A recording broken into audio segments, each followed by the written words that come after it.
Welcome back to the framework. Good evening. We're back. We're back. Third time, ready to go. Yeah, baby. You excited? I am. I'm excited too. I am. We're having a lot of fun. We are continuing to upgrade the studio to enhance the podcast experience for everyone. Well, your face was a little covered up last time, and we need to see that thing. Oh yeah, got to see the beauty in action. Right? Yeah, thank you. It was a little covered up. And it's cool. We're conversational now instead of So all right, welcome back. So hopefully you all made it through the election okay, despite how you feel about results. If you're still struggling with discussions about politics and marriage systems, family systems, please go back and listen to podcast number 2, where we really address that. I can tell you clinically as well as consultatively, I'm still very much in that, in the work. It's really affecting a lot of people. So truly, we did that podcast at that time for a reason, to help people. So check it out.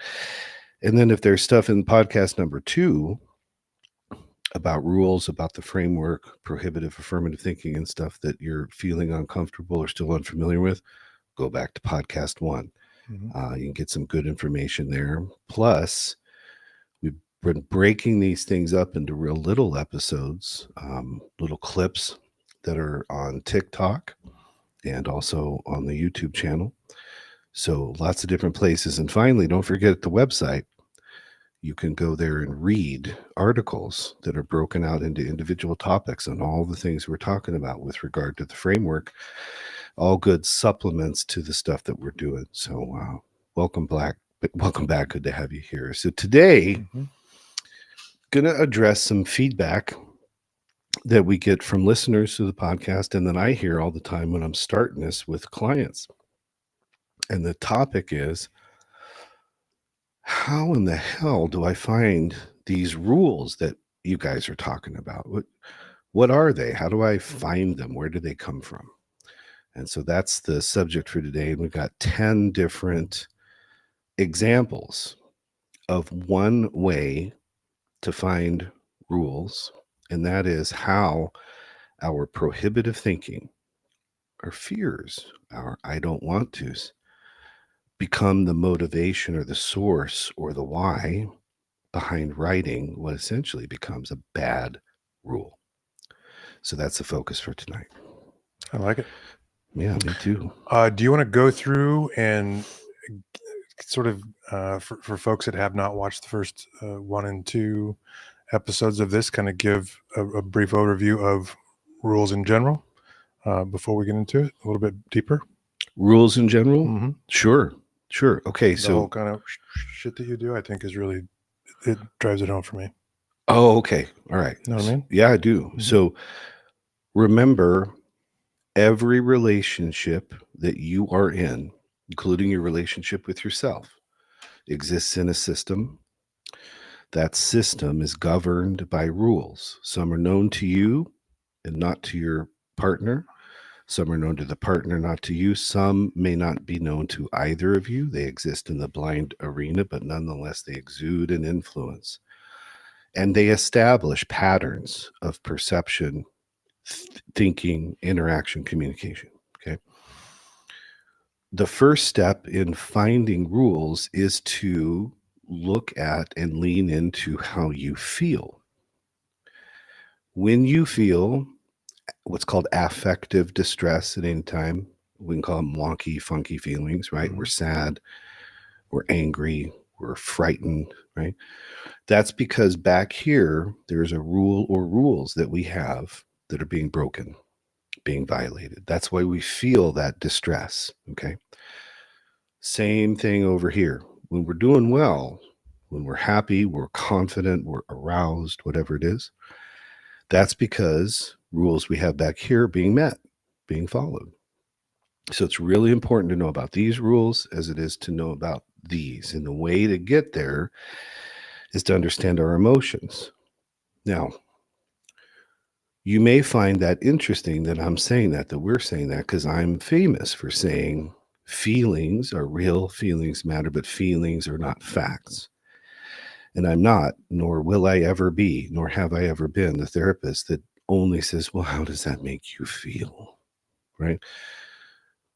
Never being dismissive of a person's feelings, but feelings are a consequence of how we think and what we believe.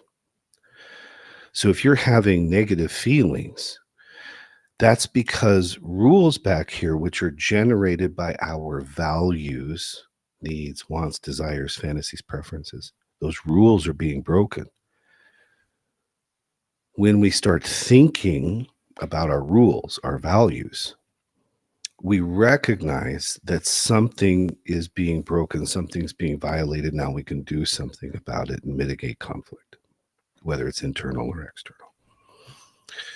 So if relationships are all about the rules and conflict is really a dispute regarding those rules, then when you're angry or sad or frightened or happy or aroused, that's a statement about the rules. Lean into, okay, what is the rule? And today, what we're going to do is we're going to examine how our fears and our prohibitive thinking become the source for us writing what we think are good rules, but they're actually not. Helpful? It is. Thank you. Yeah. Mm-hmm. Okay. So the framework is why, what communication, prohibitive, affirmative thinking, rule proposals, rule negotiations to create rules. We're going to focus on prohibitive thinking tonight and how that affects us. So, Fuck. yeah. Okay. That's prohibitive. So, the first example we've already done. Yep. We're going to do it as a refresher. I'm afraid of being my mother. I just heard this today from one of my clients. Mm-hmm. Okay. I'm afraid of being my mother. And then I ask the client, okay, how do you ever know you're successful when not becoming something? So in other words, the client comes in and says, I'm afraid of becoming my mother. I don't want to be my mother. That's a prohibitive thought. If we select as an area of focus prohibitive thinking, then what happens is we end up focusing on the problem and we end up exiting reality because we never know that we're ever successful in not becoming something. So it's quite literally a goal without end, an anti-goal, meaning it's not measurable or achievable. So now we've exited reality and we're married to, focused on the problem. But it's important to acknowledge, okay, why do you not want to become your mother? And the hypothetical example is clients as well. You know, my mom was a doormat. I don't want to be a doormat. Okay, great. So once we've done the first step, acknowledging the prohibitive thought, it's there, then we become intentional about moving it to the affirmative side. So if we don't want to be a doormat, prohibitive thinking, then we move over to the affirmative side. I aspire to be more assertive. Well, now we've really got something that's doable, that's measurable, it's solution focused, right? And notice the difference and the distance between the two thoughts. I don't want to be my mother. I aspire to be more assertive. They could not be further apart. That matters because where the mind goes, the ass follows. Our thinking influences our behavior, which in turn affects how we feel. So if I aspire to be more assertive, that's doable, that's measurable. I've selected that as an area of focus. And from that posture, from that position, I can write rules like I aspire to be more assertive. Well, it seems like with this example specifically too, you're probably like, it's one thing to be intentional to write affirmative or to put yourself in an affirmative thinking place, but more than likely this is going to come up every time you're like, oh fuck, I just said that thing and it's just like my mother. Mm-hmm. Or it's like, ah fuck, I did the thing, you know what I mean, where you're probably constantly reminded, because we're often like our folks in many ways, right? where when we catch ourselves being that thing that we don't want to be. So it's the first in being intentional on the first rule rewrite is good, but it's the one in the moment for this one specifically that has tripped me up in the past, because it's like, fuck, Yeah. did it again. Trips me up too. Yeah. And one of the reasons why it trips us up and we say, fuck, I did it again, is because we're drawn to familiar patterns. You just said something really important. I recognize, oh man, I'm doing it again because that's what she did. That's what mom did. Well, we learned that rule from mom. Our rules come from all kinds of different sources: family of origin, teachers, coaches, clergy, right? Previous relationship experiences, things we read online, right? So if we are in a system with patterned interactions, no wonder we're doing again what mom always does, because we learned to play by those rules. But the problem is that that rule is inconsistent with our values, our rules. So when we're in the moment and we realize, I just did it again, that's where we can start shaming ourselves, feeling frustrated, feeling guilty. The question is not, do I ever have prohibitive thoughts? Because you're going to, and you're going to fall into old patterns and you're going to fuck up, right? The real question is, what do I do once I recognize it? And can I make a commitment to paying attention? Because I think it's a celebratory moment every time we recognize we did it. So you can say, fuck, I did it again. Or you can say, oh, I caught myself again. Good. I'm getting better at being mindful, at being intentional, which makes me more efficient in repeating, developing the skill of moving that intentionally to the affirmative side and remembering the goal that we established. So it's actually a win to catch the prohibitive thinking. The loss is when we live by it without being mindful. Remember, so habit is behavior in the absence of thought. So when we restore thought, we can break habit, make new habit. If we celebrate finding the prohibitive thinking rather than shaming ourselves for it, well, now we got something. When you find yourself having a prohibitive thought 100 times a day, it doesn't necessarily feel like a victory. But even to call that out and to say, you're restoring thought and intentionality and the focus, I think is really important. It is really important. It's daunting, especially in the beginning for new learners, like we're talking about, to find it 100 times a day. We don't realize how intensely and consistently prohibitive thinking dominates us. And as I said in podcast number 2, related to politics, we're actually socialized to think prohibitively, and we get rewarded when we do, because that's how we sufficiently demonstrate that we're guilty and we feel like an asshole for having made a mistake, right? So we're talking about breaking a deeply entrenched pattern for pretty much all human beings. This is a new thing to learn, a thinking tool like affirmative thinking. But in the arsenal of tools that you get in therapy and from this podcast, this is probably the most powerful and transformational one because it's a thinking tool. So yeah, it's daunting when you see how many times you fuck this up. But there's where the mindset, there's where the posture kicks in, and we say to ourselves, okay, I am going to see this as a win because I mindfully identified it, and it's another opportunity to practice the skill. Yeah. Well, you're finding it a lot, not because, again, you're fucked up, but you're finding it because you know what to look for now. Bingo. So to keep that in mind is mentally healthy. For sure. It is mentally healthy, right? And as a quick reminder, please, everybody, remember, this is not the difference between positive thinking and negative thinking at all. Affirmative thinking has positive results, sure. And prohibitive thinking has negative results. But we're not talking about the power of positive thinking. We're not in the business of polishing turds and getting lemonade out of lemons. We're in the business of doing solution focused thinking, reality based thinking. That has positive effect. Yep. Okay, first one or second one. I don't want to be needy. Ever hear this one from people? No, never. You ever felt it yourself?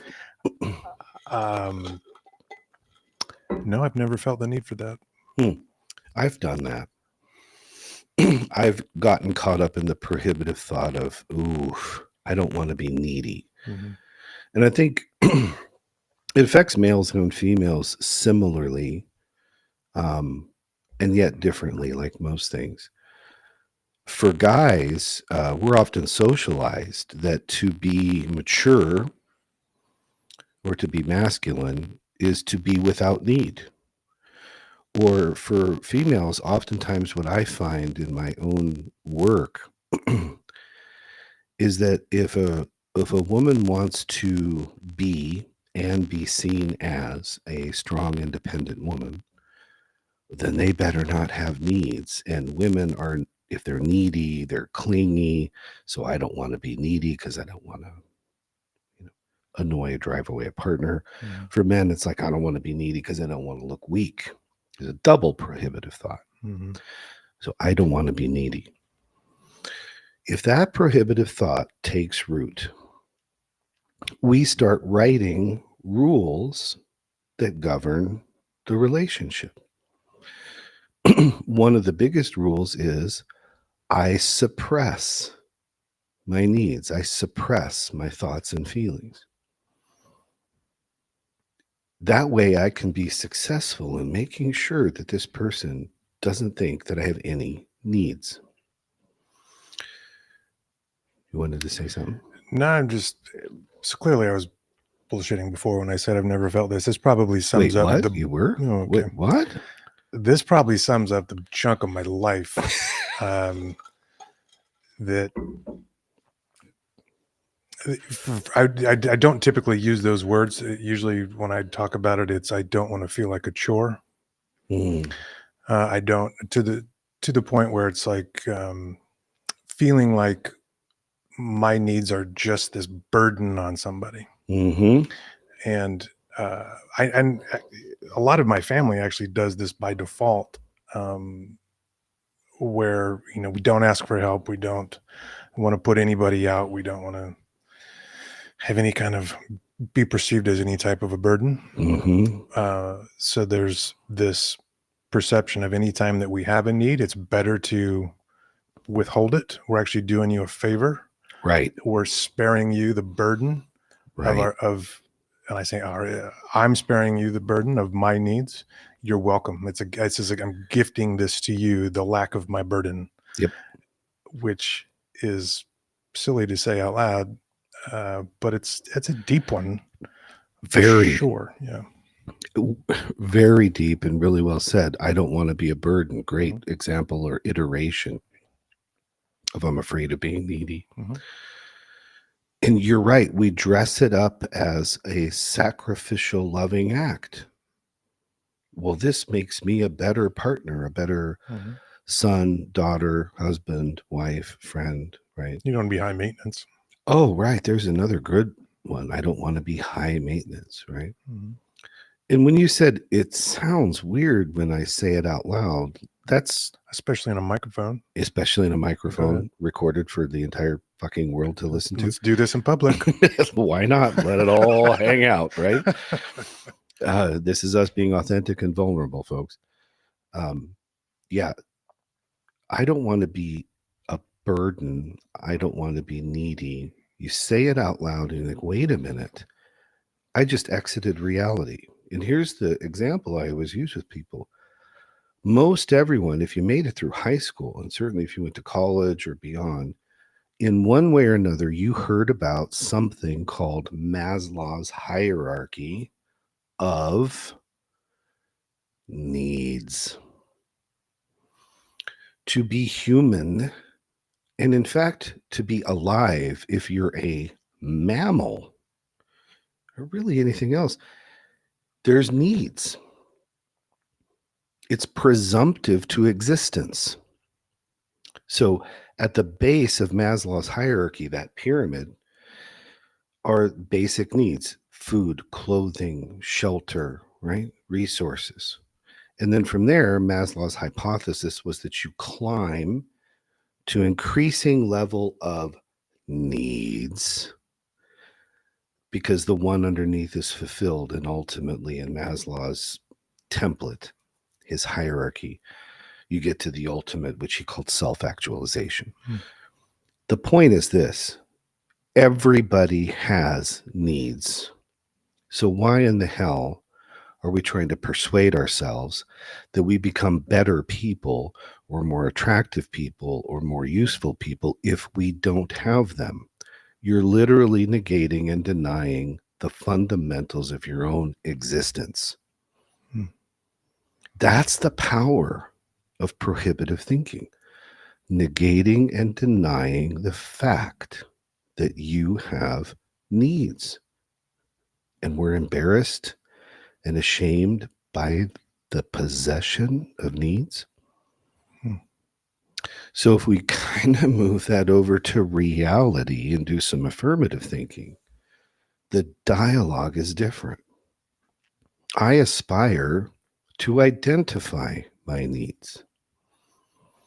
I aspire, God forbid, to advocate for those needs. I aspire to think of myself as a person who's worthy of possessing needs. And that does not make me needy. And it sure as shit doesn't make me a burden. Unless you need to think of yourself as a burden on the planet that is needing food and shelter to exist. Well, that's helpful when you also think of yourself as a victim. It's sort of kind of plays right in. Mm-hmm. But I will say, and not to take a kind of a hard left turn on this story, but I would be remiss if I didn't bring up, or at least make the point that though we all have very specific and unique needs, at their core, they're all the same. To Maslow's point, right? The hierarchy of needs is always the same. And I see this on a daily basis, certainly with people with intellectual and developmental disabilities, where so many times people are not recognized as having the same needs as someone else because of some type of a disability. And that is just a farce that I feel the need to just publicly bring up and sort of restate that disability or not, we're all human beings and we have the same core needs. And that just needs to be spoken sometimes. So not to derail that, but that fucking needed to be said. That is not derailing at all. That is on the damn rail. Yeah. And I love that you do that and said that. And I love that that's what you do for a living and help people, by the way. I do too. Yeah. Safety is a basic need. So in the work that you're doing, and we can talk more about this at another time you want, but you're trying to develop programs and curriculum that attend to the needs of a specific population to ensure that they're safe, meaning that they don't get killed because somebody restrained them improperly or because somebody used improper technique with regard to CPR or anything else, right? We're going to try and say that we don't want to be needy. Needs fulfillment at that basic level and higher up contributes to safety. So this idea, this notion, I don't want to be needy, I don't want to be a burden, is absurd on its face. And it's the ultimate example, or one of them, of exiting reality, right? And it becomes a tremendous distraction. Here's just an example from my own life. Talk about getting personal. my dad always called me and I called him and we talked, and, you know, it fulfilled a lot of those needs, right? My mom always had this opinion that, well, she would say, David, you're very busy and I don't want to be a burden upon you. Mm-hmm. So I'm not going to call you because I don't want to be a burden. There's the gift, right? There's the gift. You're welcome. I Right? won't Yeah, call. you're welcome. I won't call. Mm-hmm. So what's the unintended consequence of a rule? I'm not going to call, driven by a prohibitive thought. I don't want to be a burden. I never get a phone call. And now I'm the one who needs to call every time if we're ever going to talk. And so in the effort to not become a burden, we got a burden. Mm-hmm. And then there's a burden upon me because I might have my feelings hurt because I'm sitting here wondering, well, why doesn't she call me? Why am I always the one that calls her? That kind of thing, right? Mm-hmm. So it's another example, and here I am getting personal in addition to being clinical and professional, but that's how this works. Well, yeah, and it's, again, in the effort to eliminate burden, we've also taken away the opportunity to feel pursued, or to make someone else feel pursued, make someone else feel like they're worthy of the time, that they are wanted, that they're right. And that's where so much more than any perceived burden would be. Absolutely. And so you're functioning as a thief in the night if you're successful at not being a burden, because the consequence is the other person thinks that they are unimportant or not worthy of your pursuit. You want to be burdened. Here's another example. We don't want to scare the kids with what's going on. So we're not going to tell them the truth. We're going to wait and see how this plays out and tell them later. Mm-hmm. Or you have a friend and you're struggling. Maybe you're suicidal. Maybe you're depressed or whatever. And you say, I don't want to put this shit on somebody else. I don't want to be a burden. Right? Mm-hmm. Now imagine being on the other side of that, being in the friend, and you say, why the fuck didn't you call me? Why didn't you tell me this was going on? I feel terrible. I should have checked in on you more often. Or what is it about me that prevented you from telling me what you were going through, and that you needed support, that you needed help? And then the truth is what? Well, I was afraid to be a burden. And then the other person says, really? What did I do to make you feel afraid? What did I do to contribute to your discomfort in being able to reach out? So not only does prohibitive thinking damage us, it damages relationships, because it leads to intense confusion for the other person that you're trying not to be needy with, or trying not to be a burden. And lo and behold, you just created a big burden. You know, are you a baby boomer? You're not. You're a Gen Xer, yeah? Oh, I'm all Gen X, baby. Thank you. Me too. The last I'm real at the generation. Yeah, I'm at the. I think there's a term for it. I forget what it is. Where I'm right on the cusp. Anyway, between Gen X and millennial. Yeah, you're not a millennial. No, I'm a Gen X technically, but there's a thing. There's a bridge thing where you're gonna.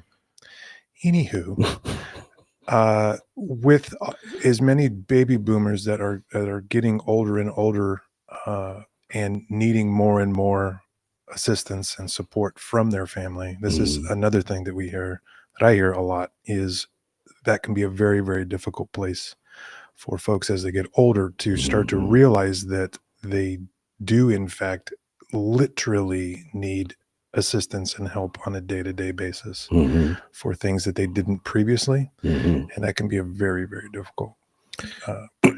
It really can. And it's a wonderfully interesting point that you bring up about the intensity or frequency of prohibitive thinking as it relates to being generational. So, you think about the archetype or the mythology of the greatest generation. They didn't need anybody. you know, they just gritted their teeth and went through it. And there's a source of pride Mm-hmm. there. You It's a then, characteristic. right. And if you contrast that with the critique, let's say, of, I think beginning with millennials, but then going to Gen Y, Gen Z, and whatever the hell else it is. Mm-hmm.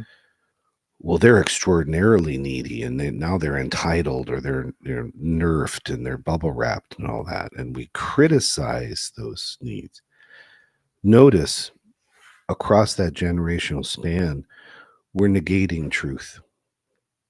Now, some of those needs may be excessive, they may be inappropriate, all the things, sure, but um,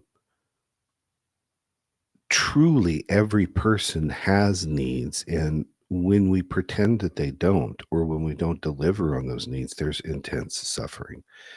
And when we're afraid to be expressive of those needs, there's no way we can go to need fulfillment. Remember, this is all about needs identification, moving to needs advocacy, moving to need fulfillment. If you write a rule that says, I don't want to be needy, I don't want to be a burden, you are erasing step one, which is needs identification. And you're doing that under the banner of pride or fear or arrogance or ignorance. Or false humility, or and again, and I can speak to this one too, from a, when you get into a most religious type backgrounds, suffering and putting your needs aside and last, there's a virtue to that. Mhm. There is a, Mhm. it's almost like that you want to aspire to ignore your needs. Mhm.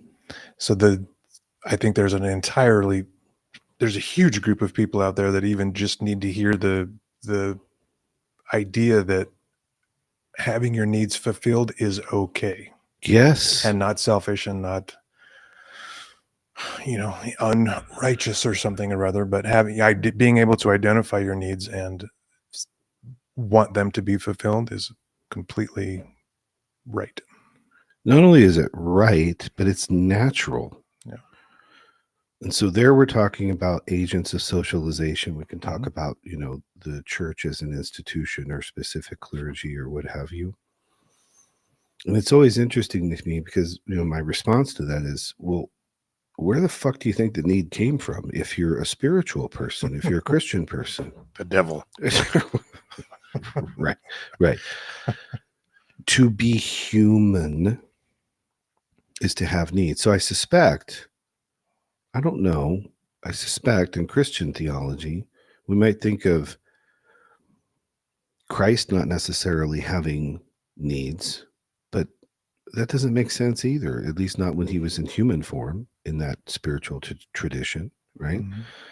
And by the way, you need Christ in your life in Christian theology. I mean, look at the book of Romans, and we're talking about why is it considered the body a temple? Well, that's because when you turn towards Christ, when you accept Christ in your life, again, according to Christian theology, he then resides within you. And wherever he is, that is a temple. That's why the body is a temple. Okay. Well, that's a need. I need Christ in my life. I need a relationship, right? I need to be able to take things to a cross. If you're convincing yourself that you don't want to be needy, well, you're suffocating the very love, the very support, the very life, the very humanity that makes us who we are. And to your point, it is universal because we are all human and we all have needs. To work to deny and negate the existence of that is to slaughter your soul, to dehumanize yourself, and to dishonor anybody that you're in relationship with. Because if you need me and you don't want to be needed, and so you avoid expressing that need, and I don't know that it exists, then I'm going to feel like I'm failing as your friend. And I'm going to doubt and question myself, saying, why wasn't I paying more attention? Because what I want to do more than anything, if my friend has a need, is run right the fuck to that. Because that's the friends that we are, right?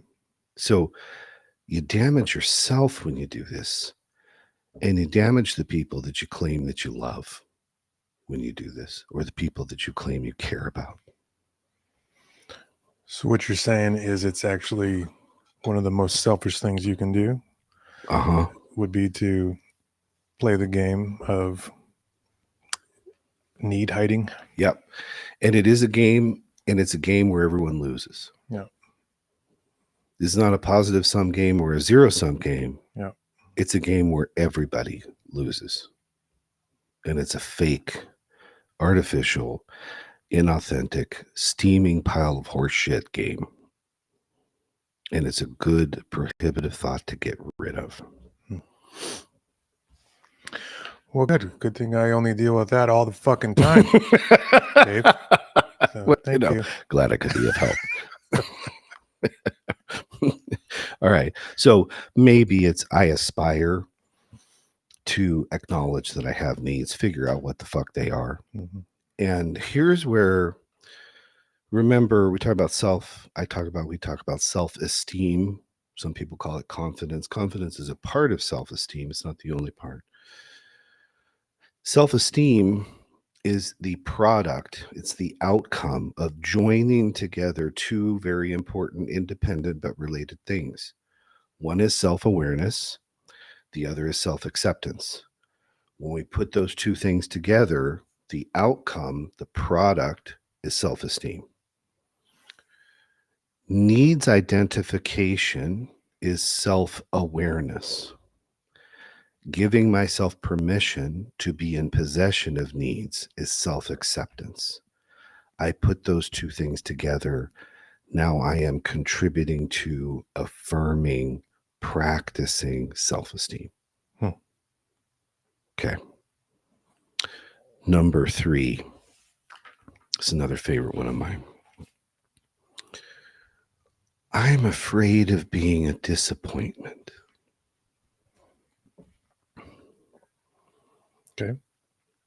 Okay, so this one shows up all over the place in a multitude of different settings. Okay. One place where it can show up is sex and eroticism. One place where it can show up is athletic performance. One place it can show up is when somebody has what they claim imposter syndrome. It shows up everywhere. I'm afraid of being a disappointment. So, what rules might that prohibitive thought write?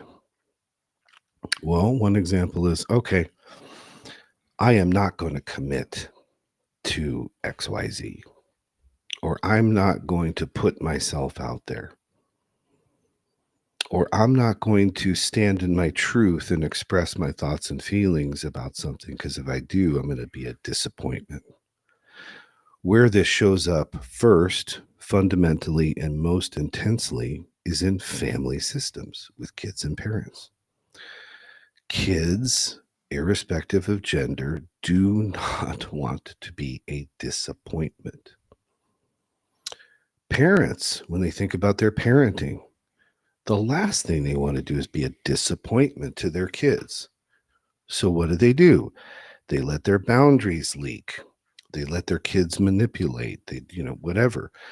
And all of those rules come from that prohibitive thought. I don't want to be a disappointment. Now, what's interesting about that is that it presumes that you can control what somebody else feels and thinks about you. You think you can prevent somebody else's brain from coming to the conclusion that something that you did or said or did not say or do is disappointing to them. So now we are orders of magnitude removed from reality, because you can't make anyone feel anything. And people are going to come to their own conclusions about what their own disappointments or lack thereof may be based on their rules. That is their needs, wants, desires, fantasies, preferences. So we're trying to structure someone else's rule framework when we say, I don't want to be a disappointment. And then behaviorally, what do? If we don't want to be a disappointment, we withdraw, we avoid, we disengage. And lo and behold, it's another self-fulfilling prophecy like the needs thing, because when you withdraw, avoid, and disengage, what do you think happens? The person's disappointed. Could you not do the opposite and overcompensate and present your inauthentic self for your best? Is this not the entire conversation of putting your best foot forward? Because you are trying to not disappoint. Bingo. With your authentic self will disappoint everybody, clearly. Mhm. So I have to do X, Y, and Z to get your acceptance to get it right. Yep. That's how we go from prohibitive thinking to a rule creation. So you just identified the rule. Rule is, okay, I'm going to put my best foot forward. Why? Where does that come from? It comes from a prohibitive thought, a fear-based thought. I don't want to be a disappointment. So in order to cover all the things that I've already deemed and concluded and assumed may be disappointing to another person, I'm going to put my best foot forward. And really, my best foot forward is a hypothesis that I've created about what I think someone else is going to want or like in or from me. So I'm literally engaging in mysticism and mind reading and thinking that I can ascertain the archetype or model of who I'm supposed to be for this person.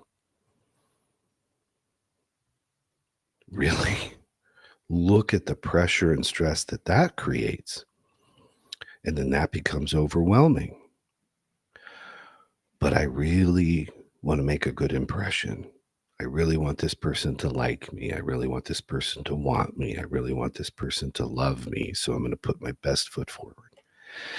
And then I can't sustain that. Nobody can. Truth starts to revealed. Behaviors start to change. And now the person who you were trying to impress by putting your best foot forward says, what's different? Why are you different? And then all of a sudden, I'm doing it. I'm disappointing them. Fuck, I knew I was going to do that. I shouldn't, right? Mm-hmm. Shouldn't have done it. So their prohibitive thinking, fruit from the poisonous tree, because our I don't want to's and our afraid of's, I'm afraid of's, lead us to right rules, like I'm going to put my best foot forward, that cascade through and create nothing but problem and negativity. You know, it makes me think of I briefly brought this up before we went live. The mindset or the thinking of confirmation bias or negativity bias. Yeah. And the define that. Well, so confirmation bias being that, like, you, in my understanding of it anyway, and I'm not you can probably give a better version of it, but my take is that you have almost always a negative thought about something, and you're just looking for ways to confirm it. Mm-hmm. To sort of prove yourself right. Mm-hmm. I've never heard of a positive confirmation bias, but it might exist. Mm-hmm. Same thing with negativity bias, obviously, Mm-hmm. is sort of just having this bend towards all the negative, just sort of looking for it. Yep. And I think to the point where you start projecting that on folks, and it's interesting to I don't know if it's a defense mechanism or some type of coping mechanism or something or other, to if you are just sort of looking to, like, I know I'm going to fuck this up. I know if I put this out there, they're going to fucking hate it. I know that if I get found out, they're going to reject me. I know that. Is that the same? Like, is that all sort of the same sort of thought? It's all related. And you know, Not necessarily I know, it's I think I know. Yeah. And I think I know because I'm being driven by fear. Mhm. So it's I think I know, and I'm afraid that I know, but I really don't know. I won't know until I do it. But I'm afraid of doing it. Well, it's probably happened enough times to create that Absolutely. pattern, or the perceived pattern anyway. Right? That's right. The perceived pattern, which becomes the schema Yeah. in the brain from which we operate. Yeah. And it's related to what we were talking about earlier with self-fulfilling prophecies. Confirmation bias, self-fulfilling prophecies, really kind of close to and similar to one another. If I have a belief, a fear-based belief that something's not going to go well, and I enter into that situation with that belief, remember, where the mind goes, the ass follows. Mhm. Our thinking influences our behavior. So my thinking is, this is going to be a shit show. My behavior is going to follow that area of focus that I select. And lo and behold, it becomes a shit show. Then it's a self-fulfilling prophecy. We have confirmed a bias towards the Mhm. fear. Mhm. Whereas instead of doing the power of positive thinking and saying, I'm good enough and I'm smart enough, and Mhm. we do affirmative thinking and say, okay, I aspire to intelligently approach a controversial subject and seek an understanding of the other person's position and advocate honestly for mine and have a good conversation. And that's my intent. That's my why, my motivation. My behavior is going to follow, and I'm going to do emotional regulation. I'm going to be able to do frustration tolerance. And I'm not going to go into this loaded with fear. Because every time we operate from a place of fear, we damage our self-esteem. And confirmation bias reinforces that. So it makes self-esteem challenges harder, and it starts to crush the spirit. And we certainly are not showing up in any way, even approximating authenticity and truth. Now, it may be true that we're afraid, but it's not true that our fear-based belief that we're going to fuck this up or this is going to be terrible is true. We don't know that until it happens. And we have agency over how we're going to contribute to what happens. So if you go into that with affirmative thinking as opposed to prohibitive, there is a higher probability of a different outcome. What's the statement that we're talking about right now? The word for word phrase you started out with? I'm afraid of being a disappointment. Hmm. So we've been talking about that a lot with in relationship to other people. Mm-hmm. But I think that's really a common thing internally too. And where I think a lot of times, and I've been guilty of this myself, where you get stuck in fear, or maybe not taking a risk, maybe not going out and pursuing something Mm-hmm. because you're afraid that you're a disappointment, and you're Mm-hmm. gonna. It's just to yourself, right? Mm-hmm. It's like I've let myself down so many times before. Mm-hmm. Why even try again? Because I'm gonna again. It's just confirmation of the shit that I've already done previously.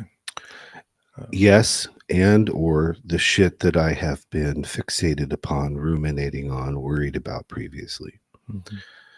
So here's a really simple, direct way in which this very phenomenon shows up in sex and eroticism. I'm afraid of being a disappointment. So, oh my gosh, I'm afraid of taking my shirt off. I'm afraid of taking my pants off. I'm afraid of trying my move. I'm afraid of disappointing my lover. I'm afraid that I won't make them orgasm. All prohibitive thinking. And notice It's a good thing that women don't orgasm anyway. So no, that's a joke. Go ahead. on that. So, in sex therapy, sex education, one of the first things of many we talk about here is that the purpose of sex is not orgasm. The purpose of sex is pleasure for self and for partner. If you're fixated on the idea that you don't want to be a disappointment and you will be a disappointment if you don't make your partner orgasm, then talk about a self-fulfilling prophecy or confirmation bias, because now you're tense, you're overdoing it, you're overworking it, and the thing becomes laborious and unpleasurable and just fucking miserable, right? But you're also unavailable for the pleasure that's literally happening in the moment. So when you focus on process instead of outcome, paradoxically, your ability to sustain focus and concentration on the process of I aspire to provide pleasure for my partner increases the probability for orgasm significantly. But even if orgasm doesn't occur, that isn't evidence of a disappointment if the target is pleasure.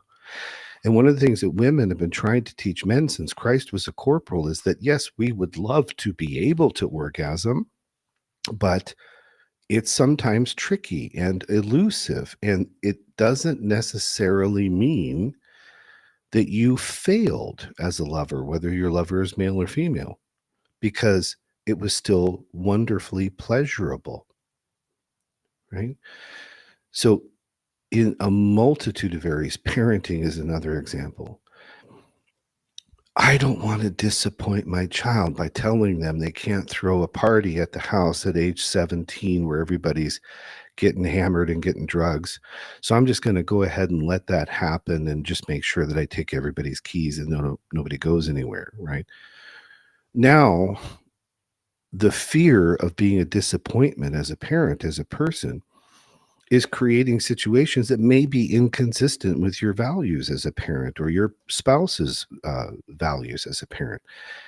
And we're letting the kids hijack the system and run the show, right? Why? Because we're afraid of being a disappointment.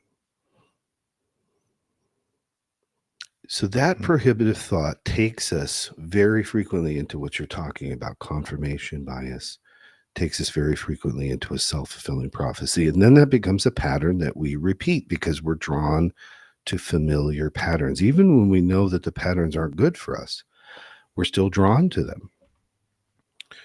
So how do you disrupt a pattern? You restore thought, because pattern or habit is behavior in the absence of thought. So let's restore thought and let's pay attention to what form of thought we're selecting. If it's prohibitive, we know where that goes based on that discussion. If it's affirmative, it goes a different direction. So instead of I don't want to be a disappointment, I'm afraid of being a disappointment. What do you aspire to accomplish? What do you want to do in this situation or another? If you're with your lover, the affirmative thought is, I aspire to get really good at sustained focus and concentration on noticing my own pleasure and learning from my partner what's pleasurable to them and providing it and focusing on that. Notice how different that idea affirmatively is from I don't want to be a disappointment. I don't want to be a disappointment by being naked in front of my partner. So what am I going to do? I'm going to stay covered up and make sure all the lights are off. I'm not going to allow myself to really be exposed. Well, guess what? Self-fulfilling prophecy. Now your partner's disappointed because they think and feel that you're withholding yourself from them. And then they can likely internalize that and they think, well, I must be a disappointment because my partner isn't willing to share with me what I think that they should. Mm-hmm. Every time we get into one of these examples, we keep identifying that this just creates this horribly fucked up loop. Yep. Like this is like the initiation or the starting point of this spiral that gets into both parties now, or more than that, perhaps, depending on how many people are involved, that just likely spin out of control. Mm-hmm. Bingo. What a shit show. It is really a shit fucked show. up. It seems like, and we're like wired as this as our default. Well, we're not wired this way, I don't think. Feels like it. It feels like it, but here's why you say that. The wiring occurs from what we learn. It's socialization. And I'm not saying it's all nurture and no nature. We do have innate things that lead to our fears and so forth. That's very real. That's true. But when we're talking about the rules, a lot of the rules are rules that we learned from our family of origin, and therefore synaptic connections happened, a wiring happened in the brain, neural pathways formed. That's the wiring.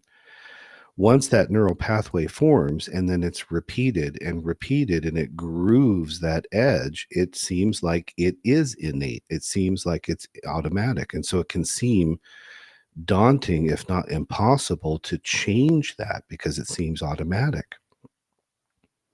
The way to change that is using the very brain that you think you have no control over. And the only area in this known universe that we can control is the area of focus that we select. So don't be deceived into the idea as the architect of your own rule system that you can't change these things. You can. Now the affirmative thought is, I aspire to rewire my brain. I aspire to retrain my brain. I aspire to trust my brain. The only way you get good at what you're fucked up at is by repeating it. The same thing is true of getting good at non-fucked up things, repeating it, selecting it as an area of focus. If you're trying to make sure that you're not something, you're laboring over and over to try and not become, not do something, and you never know if you're successful at that. It's a goal without end. There's the loop. You loop through it over and over and over. If you redirect that and come over to the affirmative side, it's a different loop. It is a feedback loop, just like this one is.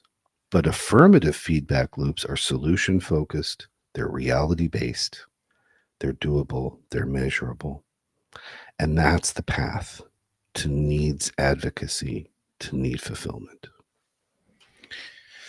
I remember the first time I learned about the concept of neuroplasticity, as you're talking about neural pathways and sort of brain wiring and things, and just knowing and understanding that we have the ability to actually reform and change those pathways and sort of change the default. It's a lot of work and a lot of energy and a lot of steps to that, time, repetition, and things, therapy.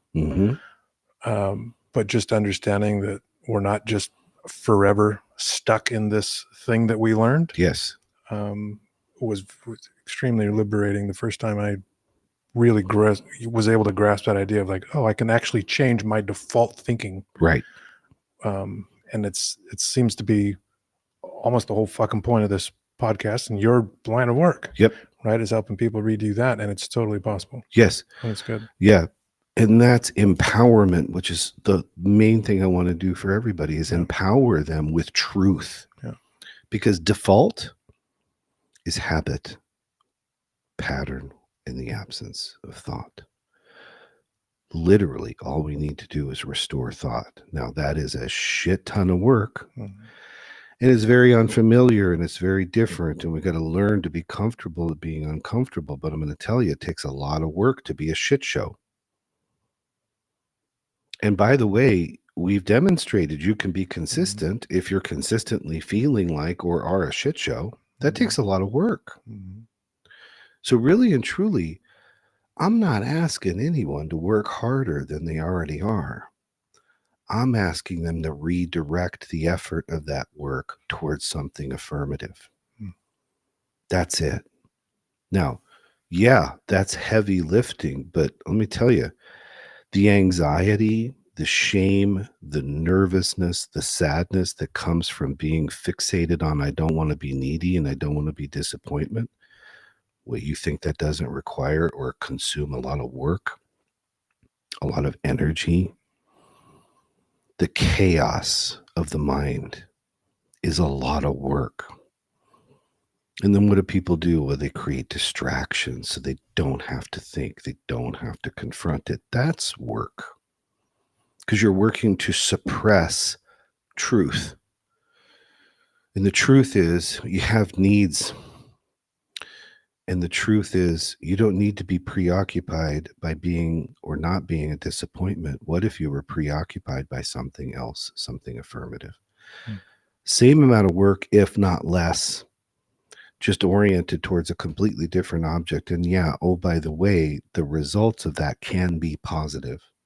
And it's not the power of positive thinking, it's the power of honest thinking, of truth, of recognizing reality. There are rules in nature. There are rules in family systems. There are rules in golf. There's rules in war.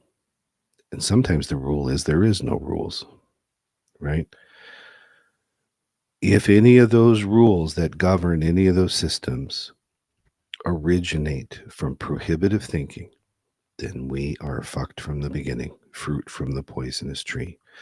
So if you want to change the way you feel, if you want to change your relationship, you want to change your sexual dynamic, you want to change your body, you want to change your career, you have to think differently. And this framework is what empowers people to do that very thing. What their own rules are, what their values are, that's up to them. They can be Christian, they can be Jewish, they can be Muslim, they can be Confucian, they can be mysticism, they could be Salem witches. I mean, we don't give a shit. Do you? Mm-hmm. I don't give a rat's ass about that. I respect all of it. But if any of it is laced with prohibitive thinking, now I know why you're suffering. Now I know why you're in pain. And I'm here to help make the pain stop. Hmm. Prohibitive thinking is pain on the brain and pain for the soul. Affirmative thinking is the path out of that. Hmm. All right. Do you think that the root of all of that is that society, almost at least ours, has this just hell bent towards rewarding the good and punishing the bad, quote unquote? That's a great question. And the way I'm going to elect to answer that without getting horrendously philosophical and historical is to say, yeah, if Thank you you. look in Western societies, particularly in the United States, we are individualistic in nature, as opposed to other cultures, let's say Eastern and Southeast Asian cultures, there's collectivism. In individualism, there is that responsibility, punishment type of thing. And even when we think about our criminal justice system, there's an attorney named Dean Strang. He was one of the attorneys that represented Stephen Avery in the Making the Murderer case that was so popular on Netflix. And Dean Strang is a legal scholar, a legal historian. He's done some wonderful lectures in other places. So I'm going to give him credit for this. He says, we don't have a criminal justice system. We've got a criminal punishment system. We're not really seeking truth and justice. We're seeking punishment. And in this society, it's enough to be accused. Sometimes that is just enough because we have such a hard time with the concept of the presumption of innocence, even though it's enshrined in our Constitution. And so you can never get your reputation back, he says. The only thing you might get back is your liberty. Punishment is ingrained and embedded in the American way of life. Whether that's disciplinarianism in family systems or authoritarian coaches, or whether that's in a prosecutorial criminal justice system that needs to be tough on crime and make sure that people are properly punished for the bad behaviors that they select, and excessively punished oftentimes. or excessively punished because you didn't stroke the ego of your husband, so he beat the shit out of you in the kitchen and punished you. So, yeah, I think punishment in individualistic societies tends to be featured more prominently than it does sort of in collectivist societies. Hmm. And let me be clear, I'm about the most patriotic person that I know. I love this country, right? And everything that it stands for, but I also believe in standing in truth. And one of the things we have to recognize is that in an individualistic based culture, accountability, responsibility, punishment is all on that one thing. Whereas in a collectivist culture, it's a completely different phenomenon often. Does that answer your question? It does. I just sometimes my brain just goes down loops and rabbit holes and things as you're talking. But it's just that whole idea, and that's something that I spend a lot of my day, almost on a daily basis, thinking about. Honestly, is that concept of how rewarding the good or punishing the bad in relationships plays out in so many different dynamics. And again, not to bring everything back to religion, but certainly that. So I'm just over here processing as you're talking. So I appreciate that. Well, me too. And by the way, so one thing you may be talking about is the issue of reinforcement, and how punishment is thought of a tool of reinforcement to teach appropriate moral, ethical behavior. Now, that's a strategy, and we do have a tendency towards being punitive as the elected teaching strategy, where the goal is to try and help someone learn, right? But notice it's prohibitive in nature, because it's don't do that. I'm going to punish you for it. When you feel sufficiently bad and guilty about it, then I'm going to know that I have been successful in teaching you not to do that, teaching you to be a good person. And that gets to authoritarianism, conditioning. I mean, all kinds of things that, of course, you're going to wander into every day when you're trying to be an advocate and are being an advocate for people with developmental disabilities.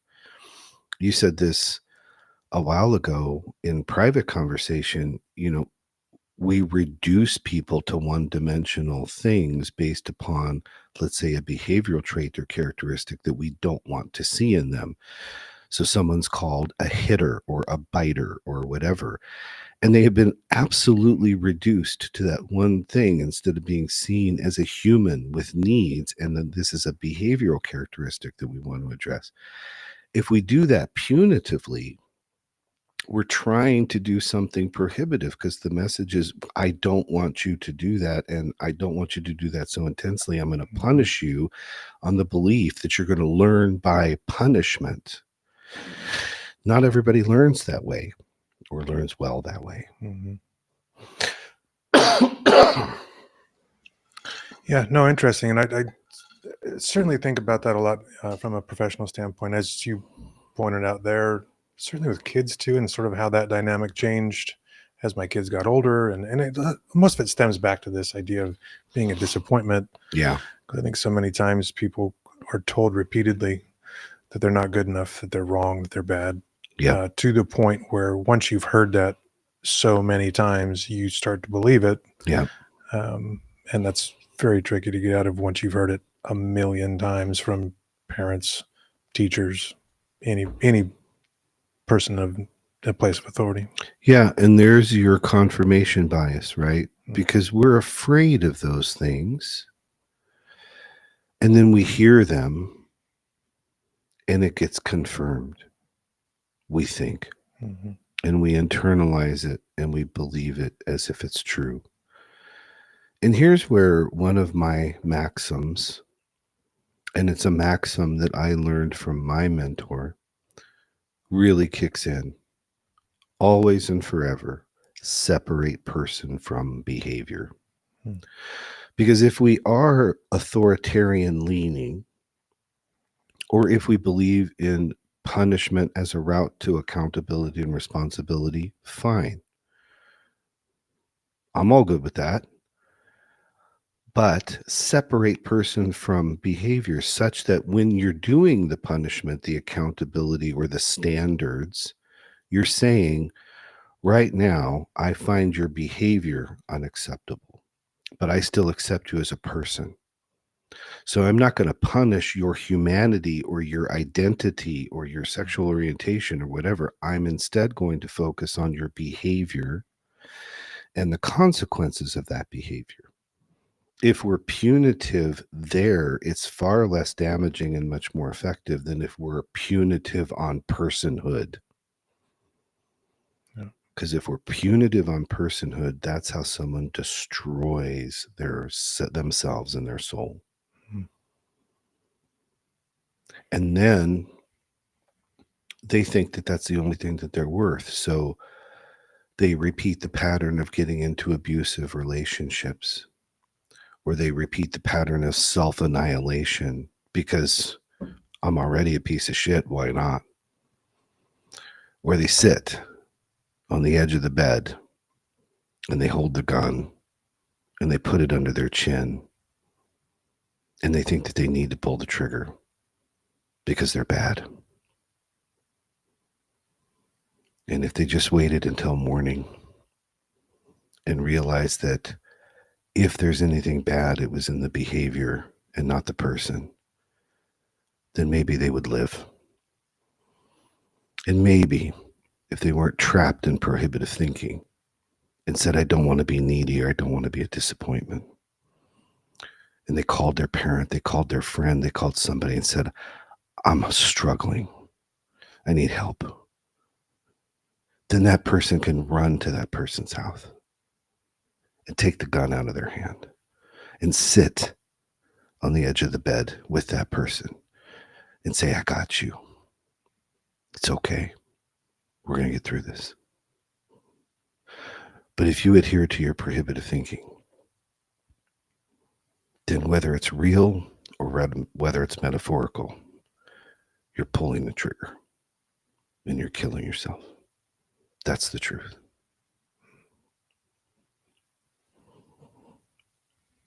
Okay. Number 4, I refuse to be taken advantage of. This is a good one.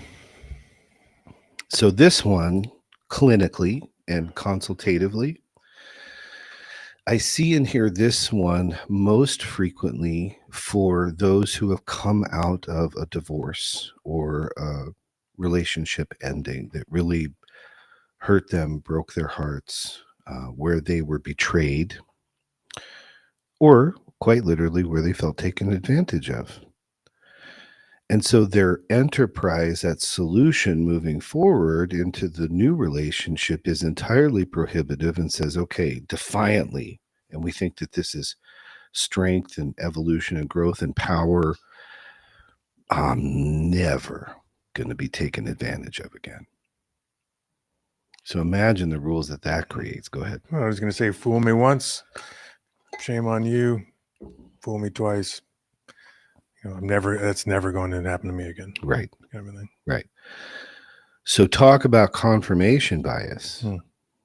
Or another phenomenon very closely related, I would say, the only tool that you has a hammer, everything begins to look like a nail. Mm-hmm. So if the prohibitive thought is, I refuse to be taken advantage of, then you're on the hunt for making sure that nobody, especially your partner or anybody else, ever does that to you again. It's quite the fucking boundary. And quite the unpleasant and uncomfortable challenge for the unfortunate partner that has decided to be with you. Right? Yeah. Because let's take a moment and really understand where that prohibitive thought takes us.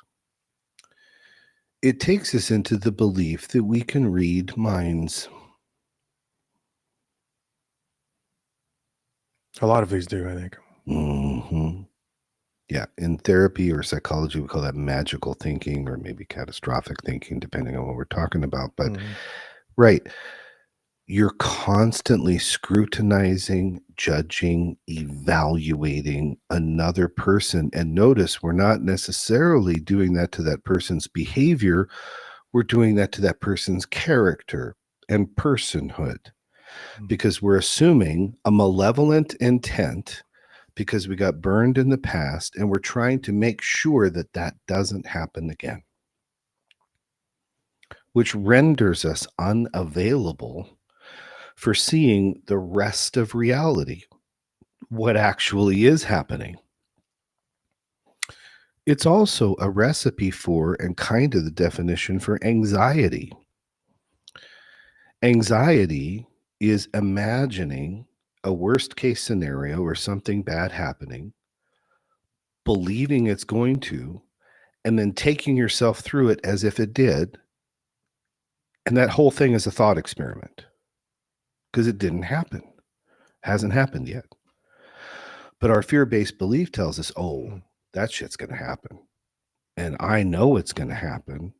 And so I have a superpower, and I'm going to make sure it doesn't happen before it happens. So then anything I think that's even closely approximating a risk of that happening, I'm going to slam it because I'm protecting myself. I paid the price. I'm never going to go through this again. And lo and behold, guess what? You're going through it again. Why? Not because it's happening, because that's the mentality that you have, and you never left that relationship where that was occurring. You're choosing to stay exactly where you said you'd never go again. And you're honoring the dysfunction that tore you apart in the first place, and literally taking your show on the road. And now your partner is paying the price for what you and your previous partner did to one another.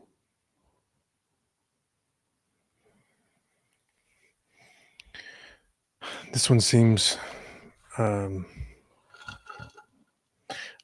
mean, nobody wakes up in the morning and says they're going to be full of prohibitive thoughts, but I could see this one really being a trap for a lot of people. And I probably identify with this one the least, so I don't have anything personal to say, but I could imagine being unaware of being stuck in that place and really thinking that it's strong and powerful and right, as opposed to sort of what you're talking about. Okay, fair. Right. I have personal experience with this because I got caught up in this once a while ago. Mm-hmm. There was a large group practice that I was affiliated with years ago that I was working as the clinical director for that practice, and I was also working as a therapist. And I really took great pride and satisfaction in the roles that I was playing there. And part of that was to expand the business and create a practice here in Arizona, because I was living someplace else and the practice was based there.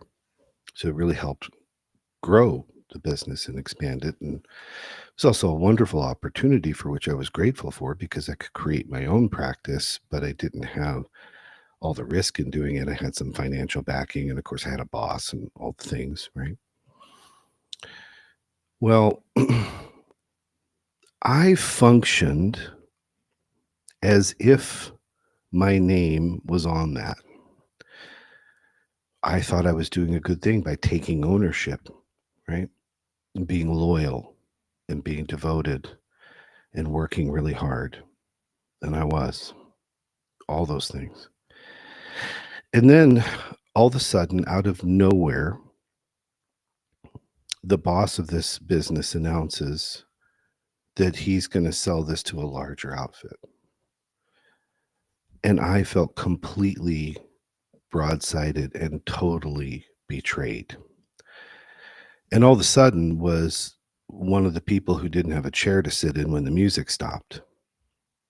Totally betrayed. feeling taken advantage of.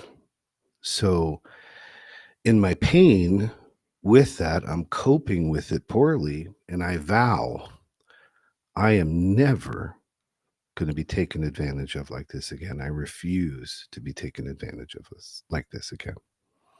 And I thought that I was honoring myself and making a commitment to myself that would help protect me and help me heal from the pain of that loss. When the truth was, and I didn't even know it at the time, that's prohibitive thinking. And so now I'm working to make sure that what happened to me doesn't happen again. And then what happens if I go to another practice and then take all that junk and all that garbage and I project it onto this situation? And it doesn't deserve that. It doesn't need that. And it skews my focus and my ability to see truth and see reality, because the dynamics that were in play in that previous place were not at all in play over here. And a few months into the new clinic that I was in, I came to realize that, and I noticed how my prohibitive thinking was negatively affecting a great many things at the new place. And when that happened, I was able to move it to the affirmative side and have a much more satisfying, much more enjoyable experience before then transitioning to opening my own practice. But that's how I get caught up in it. And the reason I tell this story is not just to put my money where my mouth is and be vulnerable and be honest to, the fucking world. Mm-hmm. It's also to say, even when you have lots of experience doing this, you still get caught up in it. In podcast number 1, I was saying, this is part of the fight, right? We're in the fight every day. Our self-esteem is under assault every day, all day long, from lots of different sources. And the fight on prohibitive thinking is real. And so even when you're experienced with it and you've been doing it a long time, we're still susceptible to it because we're drawn to familiar patterns. And I, like pretty much everyone else, was taught and socialized from early childhood to think prohibitively. So unwinding that pattern and using self-awareness and self-acceptance and laboring to move to affirmative thinking, that's a challenge for me, just like it is for you. It's like it is for any learner, new or experienced. The challenge is real. So if we get caught up in that, we might feel discouraged, or we might say, it's too much work, right? But then we remember, getting caught up in prohibitive thinking is a shitload of work. This over here on the affirmative side, it's not more work. It's the same effort redirected to our more healthy, functional, adaptive option. Mm-hmm. Well, what keeps freaking me out about affirmative and prohibitive thinking is the idea or the goal in mind when we have a prohibitive thought, I think is still the same fucking goal that we get when we change to affirmative thinking. It just gives us a better path to get there. Yeah, because the why is different and better. Well, sure. Like even in your example, you weren't going to let another employer take advantage of you like that again. So you had a goal in mind, prohibitive thought. When you flipped it on its ass and went affirmative, and you're like, "Fuck you! I'm going to start my own practice, bitches."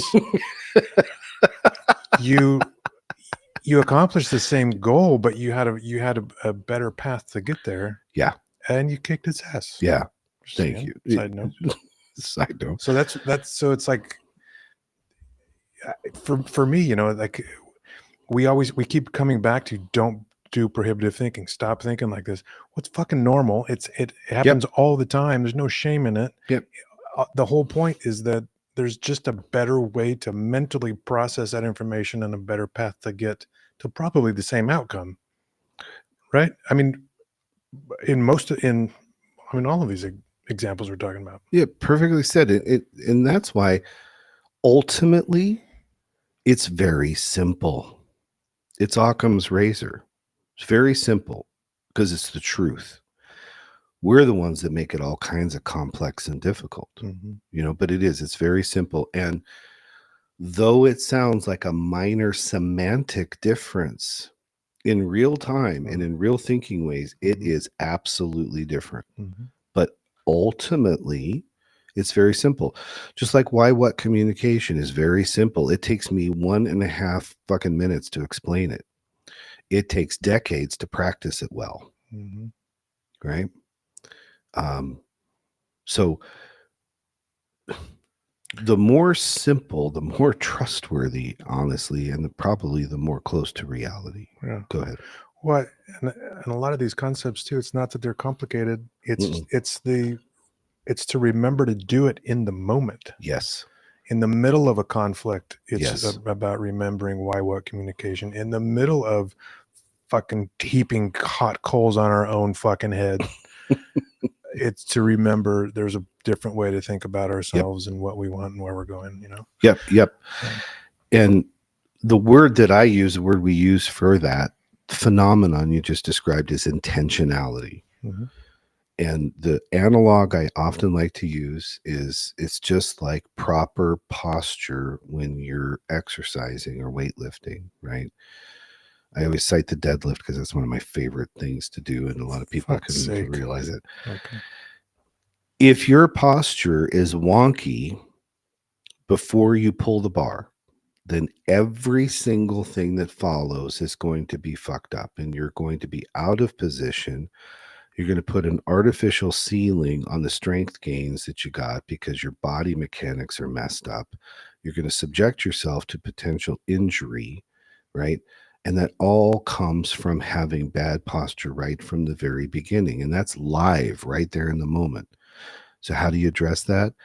You're intentional about setting the appropriate posture as you're approaching and gripping the bar. And once you have that set, then you can pull that bastard and really get the gains that you're looking for. The same thing is true in conflict. When it's the heat of the moment, the probability that we're going to return to familiar patterns is enormous, right? The antidote to that is setting the intention to remember these skills, remember the framework. And once you do that, you have a superpower. Lots of different techniques would work too. If intentionality isn't necessarily your thing, okay, then learn the fine art of detachment. There are some clients that I work with where I ask them, when you're in a fight, when you're in conflict with another person, I want you to literally, physically take one step backwards, not dramatically, not, signaling that you're afraid that a punch is coming or something like that, but just move physically one step backwards. Why? That's a physical form of detachment that then expands the scope of what you can see, and it helps change the perspective, right? So whether you take a step back in your head, metaphorically, whether you take a step back physically, you're finding your composure, you're finding your power, you're finding your strength, and you're taking a minute to make sure that this governs this and that you're leading with your head, not your anger, right? And that single act helps you gather what you need to be able to stay in the conflict and do conflict rather than having conflict do you. It changes the perspective. I was wondering where you were going to go with that. I got no idea where you're going to go, but yeah. Okay. Well, you ever hear the phrase, when you're in it, you can't see it, right? So I'll do this example too. If I'm in it, it's right here. My hand's right here, and I can't see anything. I can see. I can't even see my hand. I can see part of it, but everything's dark. Everything's covered. If I do this, okay, now I can see so much more. I still can't see everything, but I can see you. I can't see your mic. I can't see what's on the table, but I see more. If I do this, I see even more. So if I want to show up well in conflict, if I want to manage and regulate my emotions, I need to be able to see. So detaching helps me mitigate the problem of being blind because I'm in it. Now I can see and I can assess. And I'm going to be much more effective because here I'm firing blind. I'm just hoping I hit something, right? Here I can see, I have vision of the field, right? More data, more information, different perspective can find my composure. So if you're in it, and we are all in it a lot, all the time, right? Mm-hmm. Take a step back, detach, whether it's in your head or physically training your brain to remember to do this when your body steps one step back. It helps you remember and break the cycle, break the pattern. I'm just thinking through the process of take a step back and separate the behavior from the person. Is like that Nice. applies to so many fucking things as like a full process, either for ourselves or a spouse or a friend or whatever, supporting someone with a disability, whatever it is, right? It applies to almost anything in the middle of a conflict to take a step back and do that. Love it. That is perfectly said. And by the way, what a good rule to write that is affirmative in nature. When in conflict, I aspire to take one step back, generate perspective, apply my tools. Okay. Love it. Love it. That was really good. All right. Number 5, I'm afraid of rejection. There's a prohibitive thought. Afraid of rejection. Oh, fuck's sake. There's a that applies to everything.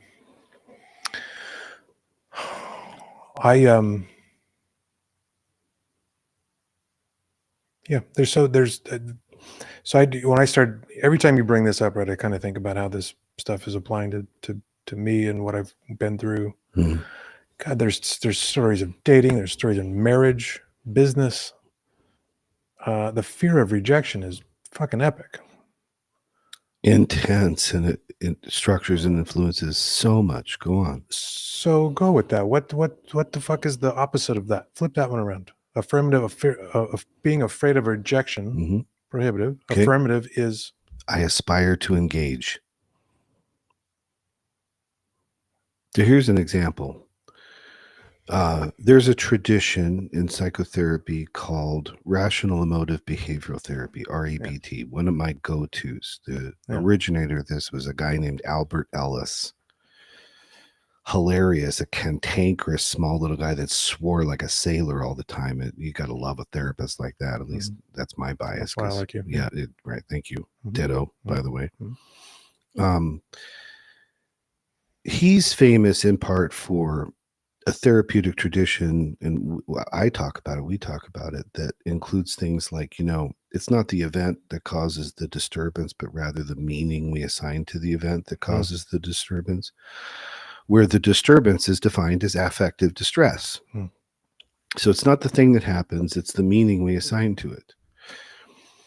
Well, applied to rejection, the reason why we're afraid of rejection is because of the meaning we assign to it.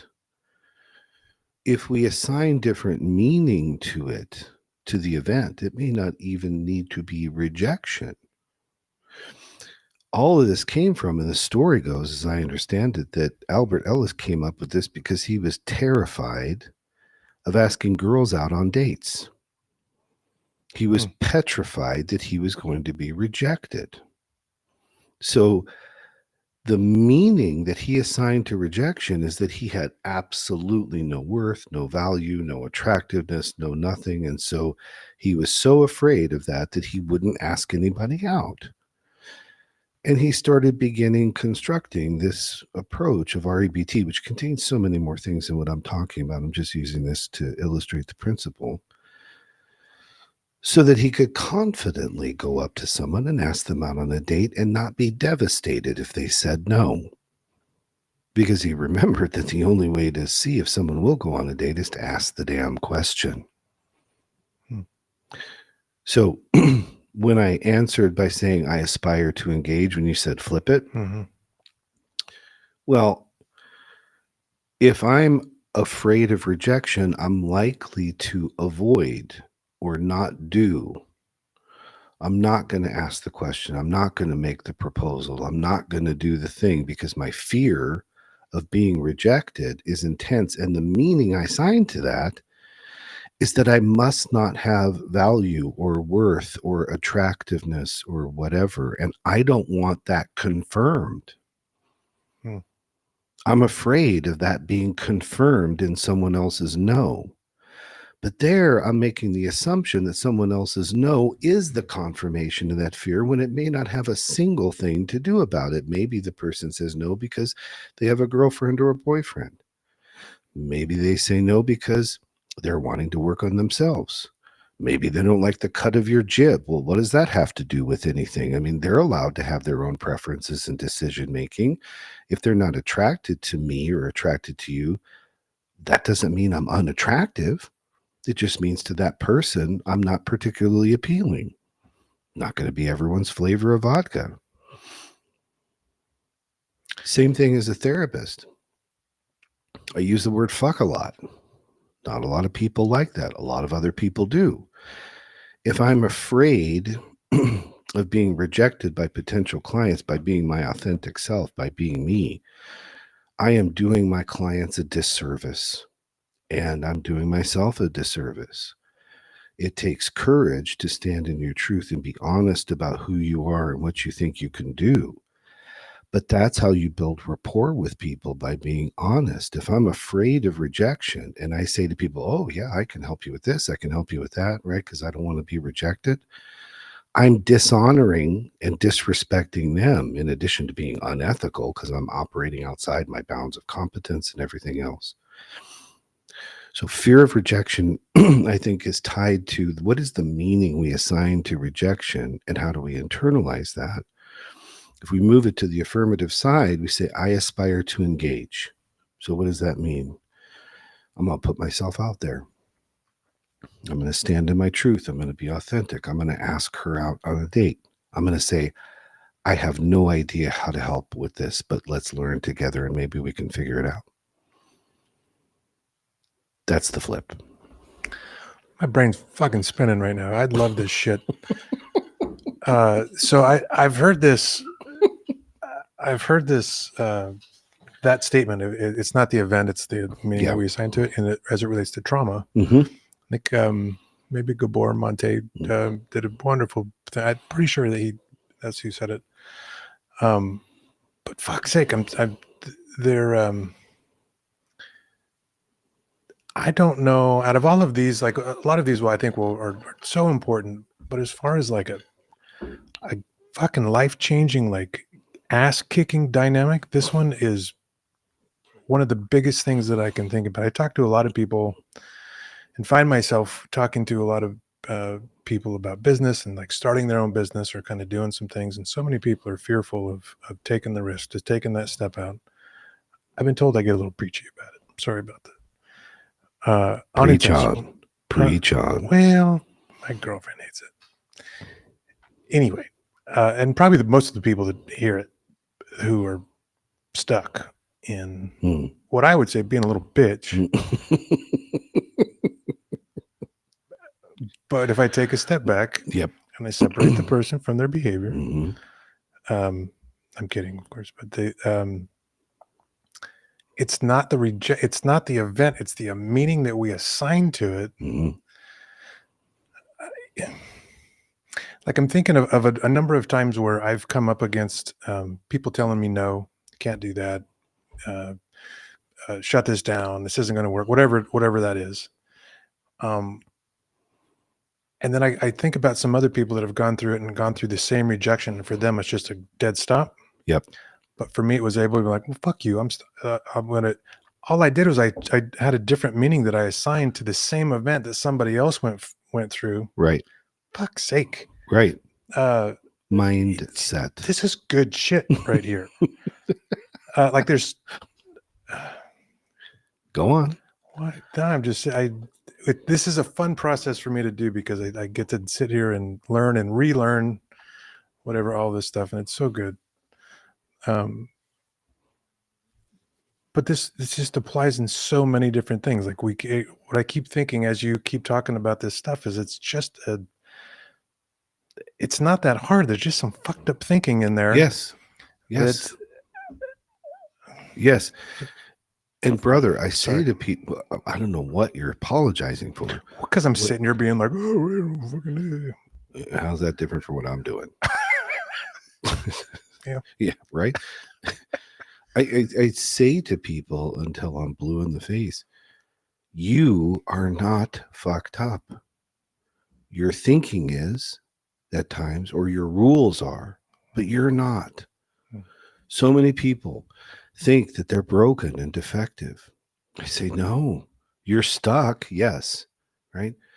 But you are not fucked up. Your thinking on this is, and your rules are. So when we unfuck your thinking and we unfuck your rules, and we go to affirmative thinking and we get good at why, what, and we figure out how in the hell to do proposals and negotiations, you're going to learn and realize it was the system that was fucked up, not the person. It was the rules governing that system that were fucked up, not the person. And yeah, it's simple because it's truth. But that doesn't mean it's easy. It means you have to lean in, you have to do the heavy lifting, you have to trust, you have to work your ass off. You got to be vulnerable and exposed and all the things. You got to want it. But it's simple. It's not easy. Even the term rejection, yeah, is fucking prohibitive. Yes, it is. Thank you. Door number 3. If we were able to take the term and remove rejection from the sentence, yeah, and say new opportunity. Yep. Honestly, yes. I've got 5 different examples of someone saying, no, fuck you, you can't do that. And like, no, fuck you, I'm going to. And then when you go back to it, it's 10 times better. And the more times you get told no, but if you just don't give up and you keep going for it, it's like the outcome. Like, I'm so thankful for the rejection. Yes. Or the new opportunity. Yes. To try again. Right. And notice, brother, fuck's sake, this is powerful. It is. And notice that what you're doing right there is not semantics or wordplay. No, you're rewriting a rule. You're saying, here's how I choose to define this word, how I choose to define this experience. That's a new rule. What you were socialized and trained in likely is that rejection is bad. Rejection is to be avoided. Rejection is embarrassing and a source of shame. You're saying, I'm rewriting that rule. And by the way, I'm not playing by that rule. Now, to be fair, that works wonderful in business. You initiate sex with a partner and they fucking shut it down. You're not like, oh, thank you for the new opportunity for me to get to do this tomorrow or something, like it's where my brain instantly went was business. And that's sure that for me, that's a lot easier. Children, spouses, intimate partners, whatever, far more difficult everything, to be fair, on that, in my opinion, of my own, because I think it's a lot more difficult to look at someone telling you no in an intimate scenario and to be okay with that and to, look for the opportunity in it and say, oh, I'm going to come back tomorrow twice as strong or better or whatever, Well, that's interesting, right? Because Mhm. that could be an indicator that there's some prohibitive thinking in there that we're not aware of. Because if an intimate partner rejects us, that feels bad. And more personal, in my And opinion. sure, but it's an opportunity to find out the why. And we got to resist the temptation to immediately conclude that that happened because of us, because it may be happening because of them. And maybe it's happening because they have the shits and they don't want to tell you about it. And they're afraid that something's going to happen when you're doing that. Or maybe it's because they're just not in the mood for reasons that don't have anything to do with you. So it is an opportunity, just like conflict is an opportunity, meaning I always say when people tell me that they are afraid of conflict and they avoid it at all costs, I say, I'm so sorry to hear that. Because conflict contains the potential for relationship enhancement. Why? Well, the relationship is enhanced when you seek the why behind the answer no or behind the rejection. And you learn more about this person that you're wanting to be intimate with. Who says that rejection has to have anything to do with you? And why do we internalize it and personalize it? Because there's a good chance that it has everything to do with that person's needs, desires, preferences in that moment. But we think that it's a global problem that we just acquired. And now all of a sudden we got to be scared that we're not as attractive as we thought we once were, or as desirable as once we thought were. So it is the same opportunity. It just feels more difficult because it seems personal. But I got to tell you, in business, that's your livelihood.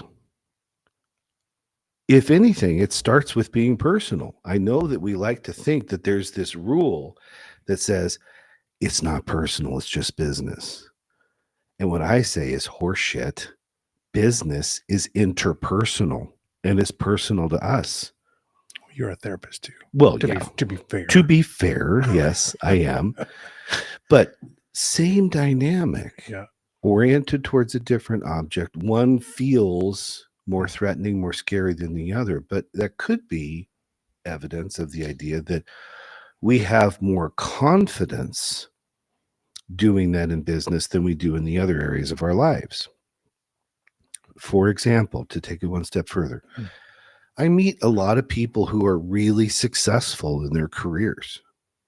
And these days, I think that's more impressive than ever, because these days, the idea of loyalty to a company, navigating culture and politics within corporate America, sustaining yourself, being able to promote, do all the things. I mean, that's harder now, I think, than it's probably ever been. And the job market is unbelievably competitive in all the things, right?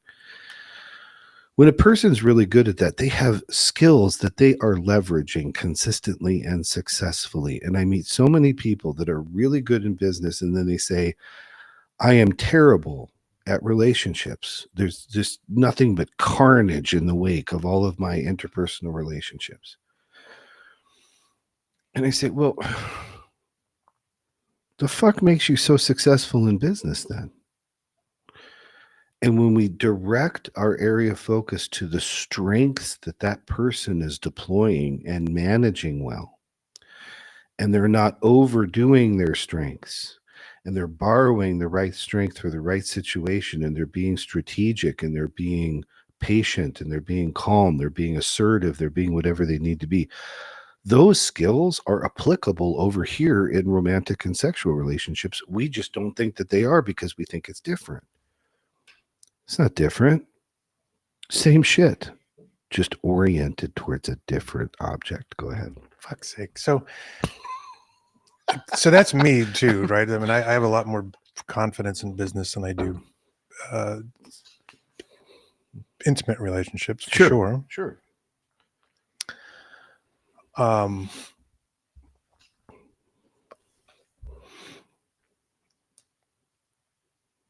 So this whole idea of in the scenario of rejection, Mm,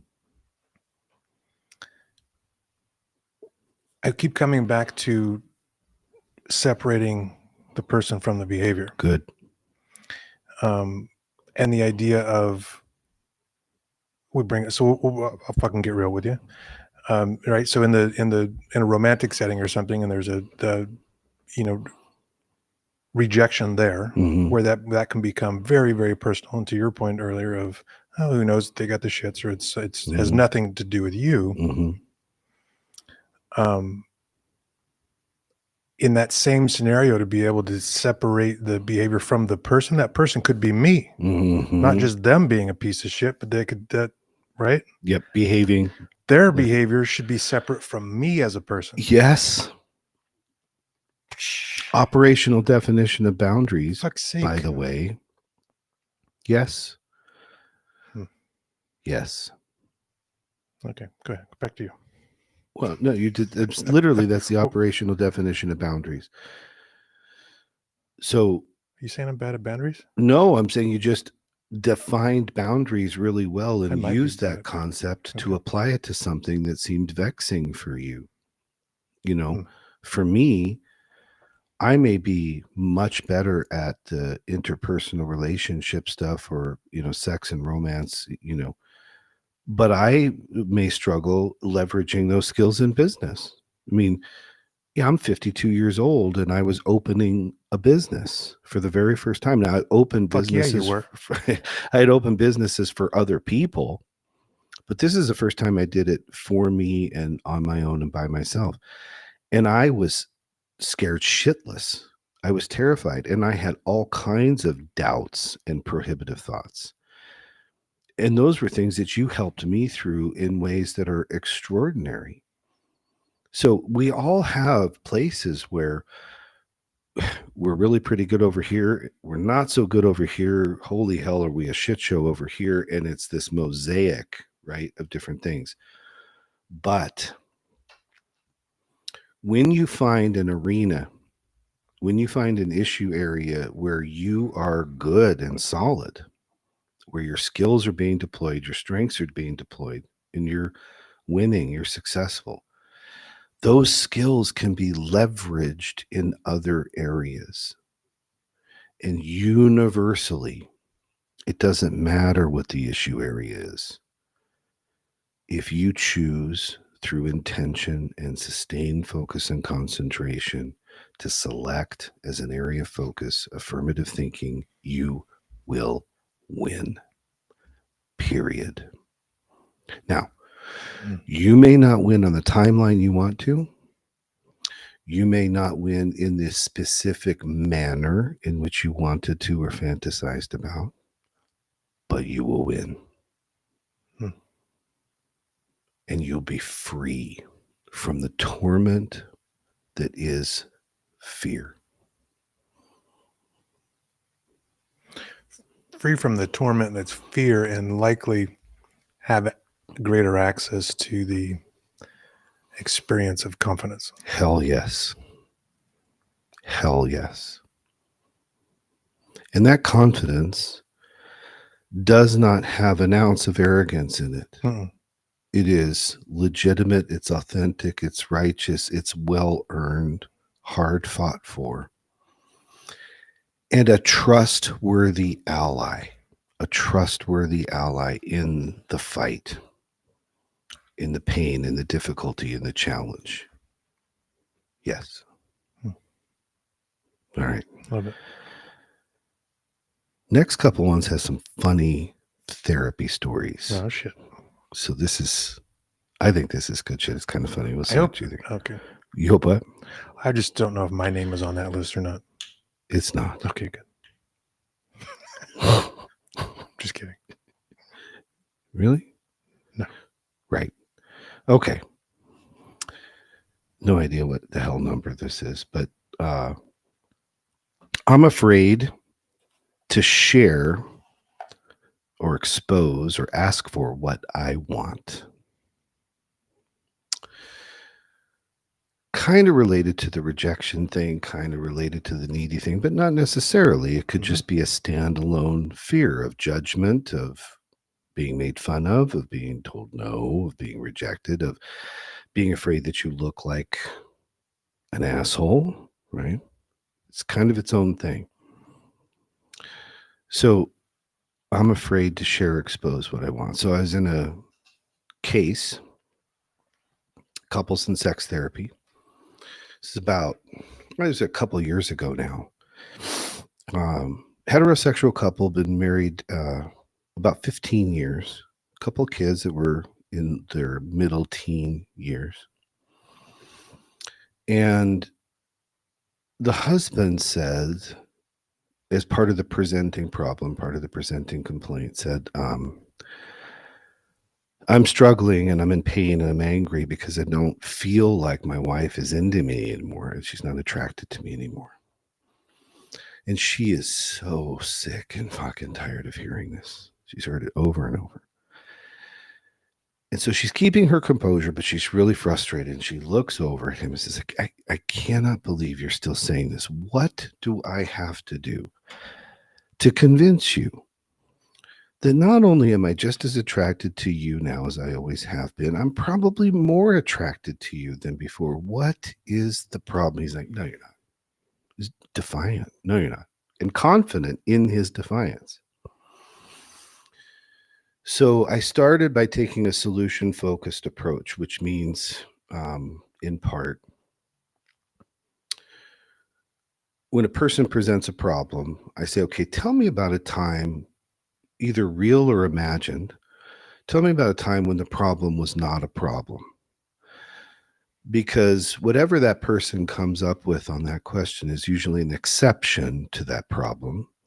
And the exception to the problem very often contains the seeds of solution to that problem, right? Mm-hmm. So, in other words, all right, if you feel like your wife is no longer attracted to you, there must have been a time when you felt that she was. So, what was happening that was different when you felt and thought that your wife was really attracted to you?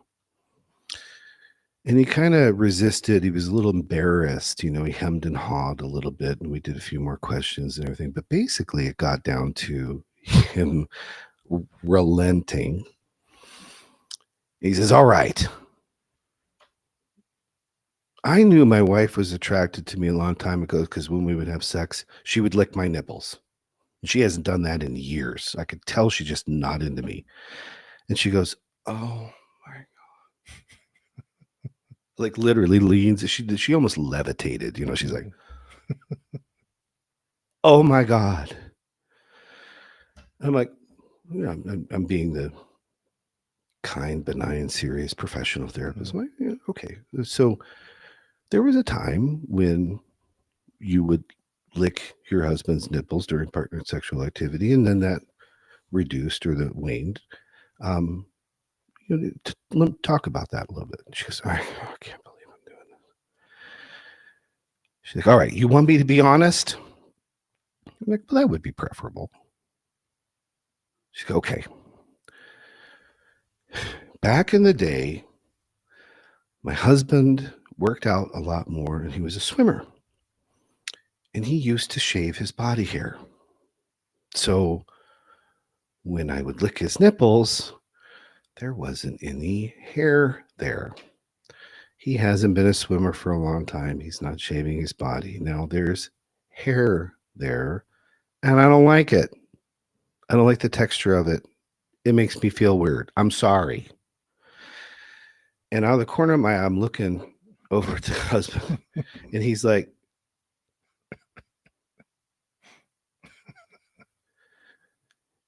and if his brain could let his mouth work, he'd be like, are you fucking kidding me? Right? So I said, okay, yeah, thank you. Makes logical sense. It makes a lot of sense. What do you think about that? And he's like, I cannot believe this. This whole time, I thought, he said, that she was just losing interest in me. I never knew that this was a thing. I just never knew. I never thought about it. And she never told me anything. She said, well, of course I didn't tell you anything. I didn't want to make you feel bad. So we go to a proposal and a negotiation. His proposal was, I would like you to lick my nipples. So I said, all right. What do you need or want from your husband in order to feel comfortable and confident accommodating that request? Harry's razor. A little manscaping on the nips, Yeah. right? And anywhere else you want to go to. And we talked about that. Mm-hmm. Regions, areas, all the Mm-hmm. things, because we have to be precise and specific. Mm-hmm. And so she has the courage to stand in her truth and advocate for a need and be honest about a value. I'm not taking laps with my tongue around that hairy nipple, right? So clean that up and we'll get after it. And then we even talked about, is there a particular nipple? Is there a left to right swirl? Is there what, all the different things. And so we finally negotiated a rule where, a third of the time in partner sexual activity on my right or left nipple, you swirl your tongue around that 3 times because it makes me feel amazing. And we negotiated a rule. And notice, it didn't have a damn thing to do with his attractiveness and value or hers. It had everything to do with a hairy set of nipples. Now, I am afraid to share or express what I want. She was afraid to say what she wanted, which is clear the area, right? Because she didn't want to hurt his feelings. Excuse me. She didn't want to embarrass him. He was afraid to say that this was about nipple licking because he was thinking that it was about she's no longer attracted. He was putting it on her, and he was afraid that it had something to do with him. Well, it did have something to do with him, but it had nothing to do with his level of attractiveness or what a wonderful husband it was. It was because he had, Hairy nipples. Hairy nipples. We're orders of magnitude away from the problem and creating additional problems when we follow the prohibitive thought of I'm afraid to share or express what I want or need in a relationship. And so, yes, quite literally, I did a rule negotiation on manscaping to get to nipple licking in sex therapy with a couple. That's a rule negotiation. That's a very good rule negotiation. Just like why what communication is like, why won't you ... Yep. It seems to be, if you can really hone in on what your need is and then proceed it with, how come? Yes. Why won't you? Yes. You just said it perfectly, because it's 2 things. Hone in on was the phrase you used. We call that needs identification. But then take the next step. Give yourself permission to ask the question, because you've given yourself permission to possess the need, the want. But if you get caught up in prohibitive thinking and you're all embarrassed about being a nipple licker or a person who likes getting their nipple licked, and you're afraid of saying that, then there is no way you're going to get to need fulfillment unless it's by happy accident. And if it's by happy accident and then it up and disappears by the fart in the wind, and you think that it's gone away because you're now less attractive, we have exited reality like significantly. And why wouldn't you ask for that need to be fulfilled? Is there's 10 different reasons on that piece of paper. You don't want to be a burden. You're afraid of rejection. You're fucking go down the list. Almost is literally reasons why you wouldn't pursue a need. Absolutely. And so then you're in partnered sexual activity sans nipple licking, and that's an event. And so now you're assigning meaning to the event.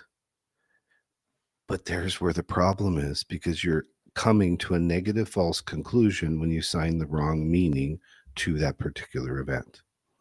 The event was the absence of nipple licking. He assigned meaning to it. She must no longer be attracted to me. Wrong meaning. The reason that event is occurring is because your nipples are hairy and you haven't done any manscaping. So it's the meaning assigned to the event, and yes, all the way through the list. Prohibitive thinking creates so much damage to self and to partner. And this is one funny but very real example of how that occurs. And in a place of the ultimate vulnerability, in a place of communication, which is sex and eroticism, a central and enormous part of a relationship. You better hope that we don't get too many viewers or followers on this shit, because you might be out of a job. Just saying, that new business you just started. That's really kind of you. All right, let's do another one that's funny and kind of related to it. Let's see. Yeah, I don't want to go without. So here's what I'm thinking about this prohibitive thought that leads to a rule. I was thinking nipple lipping immediately. Yeah, well, never mind. Go ahead. Yeah, nipple licking. Thank you. Yeah, I'm not going to lick your nipples, by the way. Thank you. Okay. Whether you have hair on there or not, it's just not going to happen. Gray hair, no less. No negotiation. I know. Shut down. Okay. So the story, and I just went through this today with a couple. It was really funny. I don't want to go without. So again, working in couples therapy. This is about 6 or 7 months ago. Husband and wife, married 7 years, 2 small children. We're very early on, and just starting to talk about the framework and the rules and proposals and all that. And towards the end of one of our early sessions, the wife says, kind of frustrated, all right, I'm going to make a proposal. I want and need more affection in this relationship. And the husband's like, it's that kind of situation. He says, okay, that sounds like a good proposal for us to consider. Let's talk more about proposals and how to be, how we want to do those. And we'll see you next week. Next week comes and they come in. And though I don't know him very well, suddenly he's walking in like confident and happy. You can tell he's in a good mood.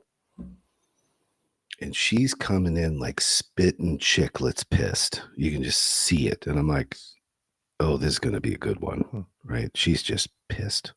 And he's like, So I already know there's a wonky dynamic going on here. And I just sit down with them and I say, how things been going since our last meeting? And uncharacteristically of him, he kind of stands up right away. He said, great.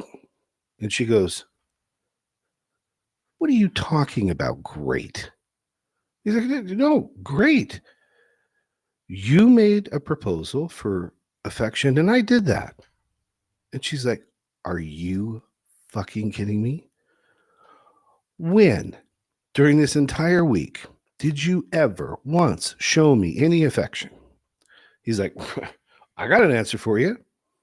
She said, let's hear it. He says, you remember those 3 times when you were in the kitchen making dinner and I walked by and slapped you on the ass? She goes, are you serious? You think that that's affection? Yeah, he says.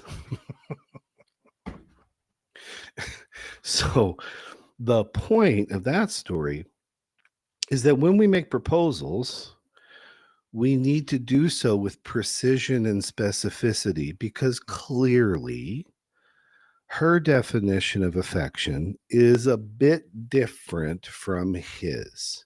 But notice, I thought his was pretty universal. Well, yeah, there's that too. But maybe not. But notice, he was being accused of lack of effort. And the truth is, he was putting in effort, just delivering in a way really not meeting the needs, wants, desires, fantasies, preferences for affection for his love for his wife. Hmm. We had to notice that, right? So the idea here is not that he's checked out or that he's unwilling or unable to do things like show affection. It's that he needs a page out of the playbook to know what right looks like with regard to affection. That means that we or she has to be able to define that with precision and specificity, and to do so affirmatively, because if she's caught up in the prohibitive thinking anywhere on this list, she may not feel comfortable, confident, safe to ask for it. And by the way, she had felt so consistently dismissed and unheard that she was very frightened about asking for anything, because she didn't want to yet again wander into any territory where she went unfulfilled and unheard, because she felt disheartened and discouraged and in many ways heartbroken. So it took courage for her to say, okay, this is what right looks like in terms of affection for me, and to stand in her truth and not be afraid of being judged, because her husband could be dismissive of her definition of affection. However, if he accommodates that precise request for affection in the way that it's delivered, he's simultaneously investing in getting his own needs met through a negotiation and has incentive. And she can be on a path towards need fulfillment instead of being haunted by the idea that her voice doesn't matter and that she must essentially relinquish her vision, her needs of an affectionate marriage, because he just can't do it. Yes, he can, but you got to give him a page out of the playbook. That's your responsibility as a lover and a spouse. You've got to own your shit. You've got to be honest about what it is. You got to be precise. You got to be specific. You deliver it in why what. It's affirmative in nature. You make a proposal, which is needs advocacy, and there we go. Now we're on the path to need fulfillment. So there's the ass slapping affection story. And that's how you do that, ladies and gentlemen. So I'm just over here switching cameras, trying to gather my thought. It seems like certainly with saying, communicating the need, I want more affection, talk about a vague fucking term. Right. Just like in the prohibitive thinking, where you don't, a lot of times you don't even know what the hell you're trying to define of what you're trying not to be, and you never know if you're going to get there. Good point. In a non-specific, without specificity, it's basically the same. You don't know when you're there. Right. That's like saying we're lost, but we're making good time. Yeah. And affection is going to look very different for every human being. Oh my gosh, yes. Especially women. Dude, you just kind of, well, that's certainly the archetype, but notice what you just said there, which is great. Dudes think that the range of what's acceptable as a guy is limited to this with regard to affection. So they can have prohibitive thinking that says, oh my gosh, the affection I really want is to lay on my wife's lap and have her rub my hair and tell me it's okay. And then he feels he's got a hand in his man card and his balls and everything else if he does that, which is a lie. It's a lie that is him playing by rules written by other fucking people. Mm-hmm. But if he made himself vulnerable to be honest and said, this is what would be affectionate for me and it would mean the world to me. Now he's honoring his partner because he's giving her or him the information they need to do what they want to do, which is to meet, need, and be expressive of affection. So when you engage in prohibitive thinking, not only do you dishonor yourself and disrespect yourself, you dishonor your partner and you disrespect your partner. And if you don't know your why, There is no way your partner does. But we get caught up in this idea where, well, they should know. They should know how to do this. We're adults, for Christ's sakes, right? They don't. And on top of that, we cannot hold anyone accountable to anything until we have defined what the thing is. Once we have advocated for the need and negotiated the rule, now we can do accountability because, hey, we're not playing by the rule. It's just like boundaries. Every relationship should have boundaries, but those boundaries are different based upon the kind of relationship. If we assume that everyone should know where our boundaries are, we are dishonoring them and us, because it's our responsibility as the person in the relationship to define where the boundary is. And it is only after we have defined that boundary and where it is that we can then hold the other person accountable for trespassing upon it. Some boundaries are going to be closer, some are going to be further. We can't assume that they're all universal. So it's on us to have the courage and stand in our truth to define it. And then we enter into a negotiation so that the other person can have their needs met as well. And we know where the hell the boundary is, just like with this couple. I identify with those dudes, both those guys, quite a bit. Just saying. All right. I think everybody does. Okay. Regardless, because we all have our version of ass slapping hairy nipple stories, right?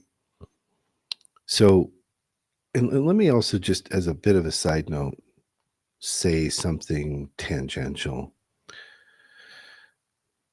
These stories are funny. I don't care who you are, they're funny. People think that therapy sucks. And people think that therapy is serious and that it's only focused on our feelings. Therapy doesn't have to suck. It is serious because we're talking about serious business. But that doesn't mean we have to be serious all the time. One of the things that I think is so important in therapy is humor. Because it's real, because it's disarming, because it lightens things. And so when you're in conflict, when you're in these horrendous battles, these conversations over serious topics, think about your rules there and whether or not you have a rule that is permissive of appropriate use of humor. I think in therapy, we're lacking in enough humor, in enough humanity. And I think that's why so many people avoid therapy or don't like it or say they've had bad experiences, because they're in there with a therapist who only asks them how they feel, who only listens and doesn't provide feedback or doesn't challenge the thinking or anything like that, and where there's no laughter. Well, you just described a therapist that doesn't give a shit about the relationship. Ooh, I love that. You're right, dude. You're right. I know. And there are some therapists that care about that and elevate that and understand that that's where the healing is going to come through. Yep. And there are some that are just trying to fucking fix a broken billable unit. Yes, that's perfectly said. And, I think about you in business and other people in business. In podcast number 1, we were talking about teams and talking about leadership and stuff like that. You were talking about how much relationship and interpersonal skills matter in the business world. Same thing. Everything, yeah, right. And so notice, you can do interpersonal incredibly well in business, so you can do interpersonal really well in romantic and sexual relationships too. But yeah, it is relationship focused. And if you're not focused on the relationship and you convert or reduce someone to a billable unit or to a biter or to an asshole, there is no relationship there. And you flip it around, you could reduce a therapist into a fucking quacky shrink. Yeah. And without ever having the opportunity or to look for somebody that maybe you do connect with. Yeah. And to realize that those therapists do exist. Yeah. And it's Yeah. worth looking around and not just staying in a shitty, I would say stay in a shit relationship, stay in a shit relationship Yeah. with a potential therapist. If I usually tell people, number one, everybody needs therapy, which most people don't want to hear, certainly if you're sitting in a bar. Right. Because they think that's a criticism. They think it's, I'm not saying you're, yeah. You're not saying you're fucked up. You're saying you would benefit from therapy. Well, I probably am saying that they're fucked up, but I'm saying that that's why I stopped. But we all are is the point, and there's no shame in that. No. And if there's no connection on the first time, it's like a first date. Yes. You know what I mean? Like treat therapists like a fucking first date. And put your authentic foot forward. There you go. 100%. There you go. Yeah. People need to realize that. I'm so glad that you said it, because the number one thing, the most highly correlated variable with sustainable and successful results in therapy is rapport, fit. That is the relationship. It matters more than anything else, matters more than philosophical orientation, matters more than intervention style. I mean, those things matter, but the most important thing is the relationship. And so you have, if you're a client, if you're a person, you're auditioning therapists to see who's a good fit for you. And if they're not a good fit for you, it's okay to say that, because it's not about making sure you don't hurt their feelings. It's about wanting to be productive and efficient and have sustainable results. There's so many people that try and they go to therapy and they put themselves out there, and there isn't that fit, there isn't that rapport, there isn't that relationship, and they feel even more defeated and more reticent about trying again. And their prohibitive thinking takes over. I don't want to go through this again, or I don't want to be judged by a therapist, or I'm afraid to talk about sex because I don't want my therapist to think I'm a slut or to think I'm an asshole. Prohibitive thinking. So yeah, relationship is everything. Period. End of file. Okay, last one. I don't want to be that guy, or I don't want to be that person. It's a popular phrase in culture, right? Like, don't be that guy. We celebrate it, and it's kind of funny. Commercials can do really funny plays on this theme, right? And so when I say don't be that guy, I'm not talking about men only. That can be a universally applicable piece of terminology. I don't want to be that person. I don't want to be a whore. I don't want to be a douchebag. I don't want to be an asshole. I don't want to be selfish. I don't want to be needy. I don't want to be a disappointment. I don't want to be that guy. Okay. How do you ever know when you're successful at not becoming something? Answer: never. It's a goal without end. It keeps us tied to the problem. You could go your whole life trying not to be that guy and never know if you were successful in accomplishing that goal. It is the definition of prohibitive thinking. And you are crushing yourself and your soul by adhering to that prohibitive thinking. But here is the good news. You are empowered to change that thinking.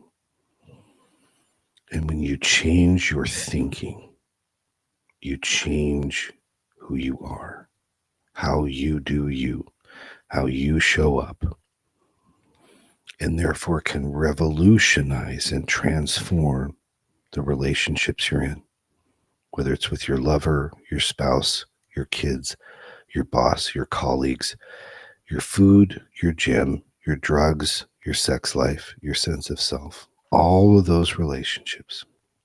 You're empowered to change them if you change the way you think. Why? Because where the mind goes, the ass follows. Select as your area of focus affirmative thinking. So, as a homework assignment for everybody, Ah, shit. here we go. Go. I'm going to ask you to break the bank and invest in an 88-cent spiral notebook. Mhm. And you open that little bastard up, and it's got a right side and it's got a left side. Have those been 88 cents since 1992, though? That's a good question and a good point. Just saying. I'm asking them to spend more money That's what it than was that, when right? you. Okay, sorry, go ahead. We're digressing. You know, Buy a notebook. a spiral notebook Spiral notebook. doesn't have to be spiral. It opens flatter, though. I don't like them. Of course you don't. I don't like them necessarily either, but I don't like want to write something- on paper. Where'd that rule come from? When computers came out, I don't know. When my Oh, phone came out. oh. Okay, so you like the electronic Where are you situation. going with it? Are you trying to tell people to journal or what? No. Okay. Although if you want Go to, knock yourself out. I don't want to journal.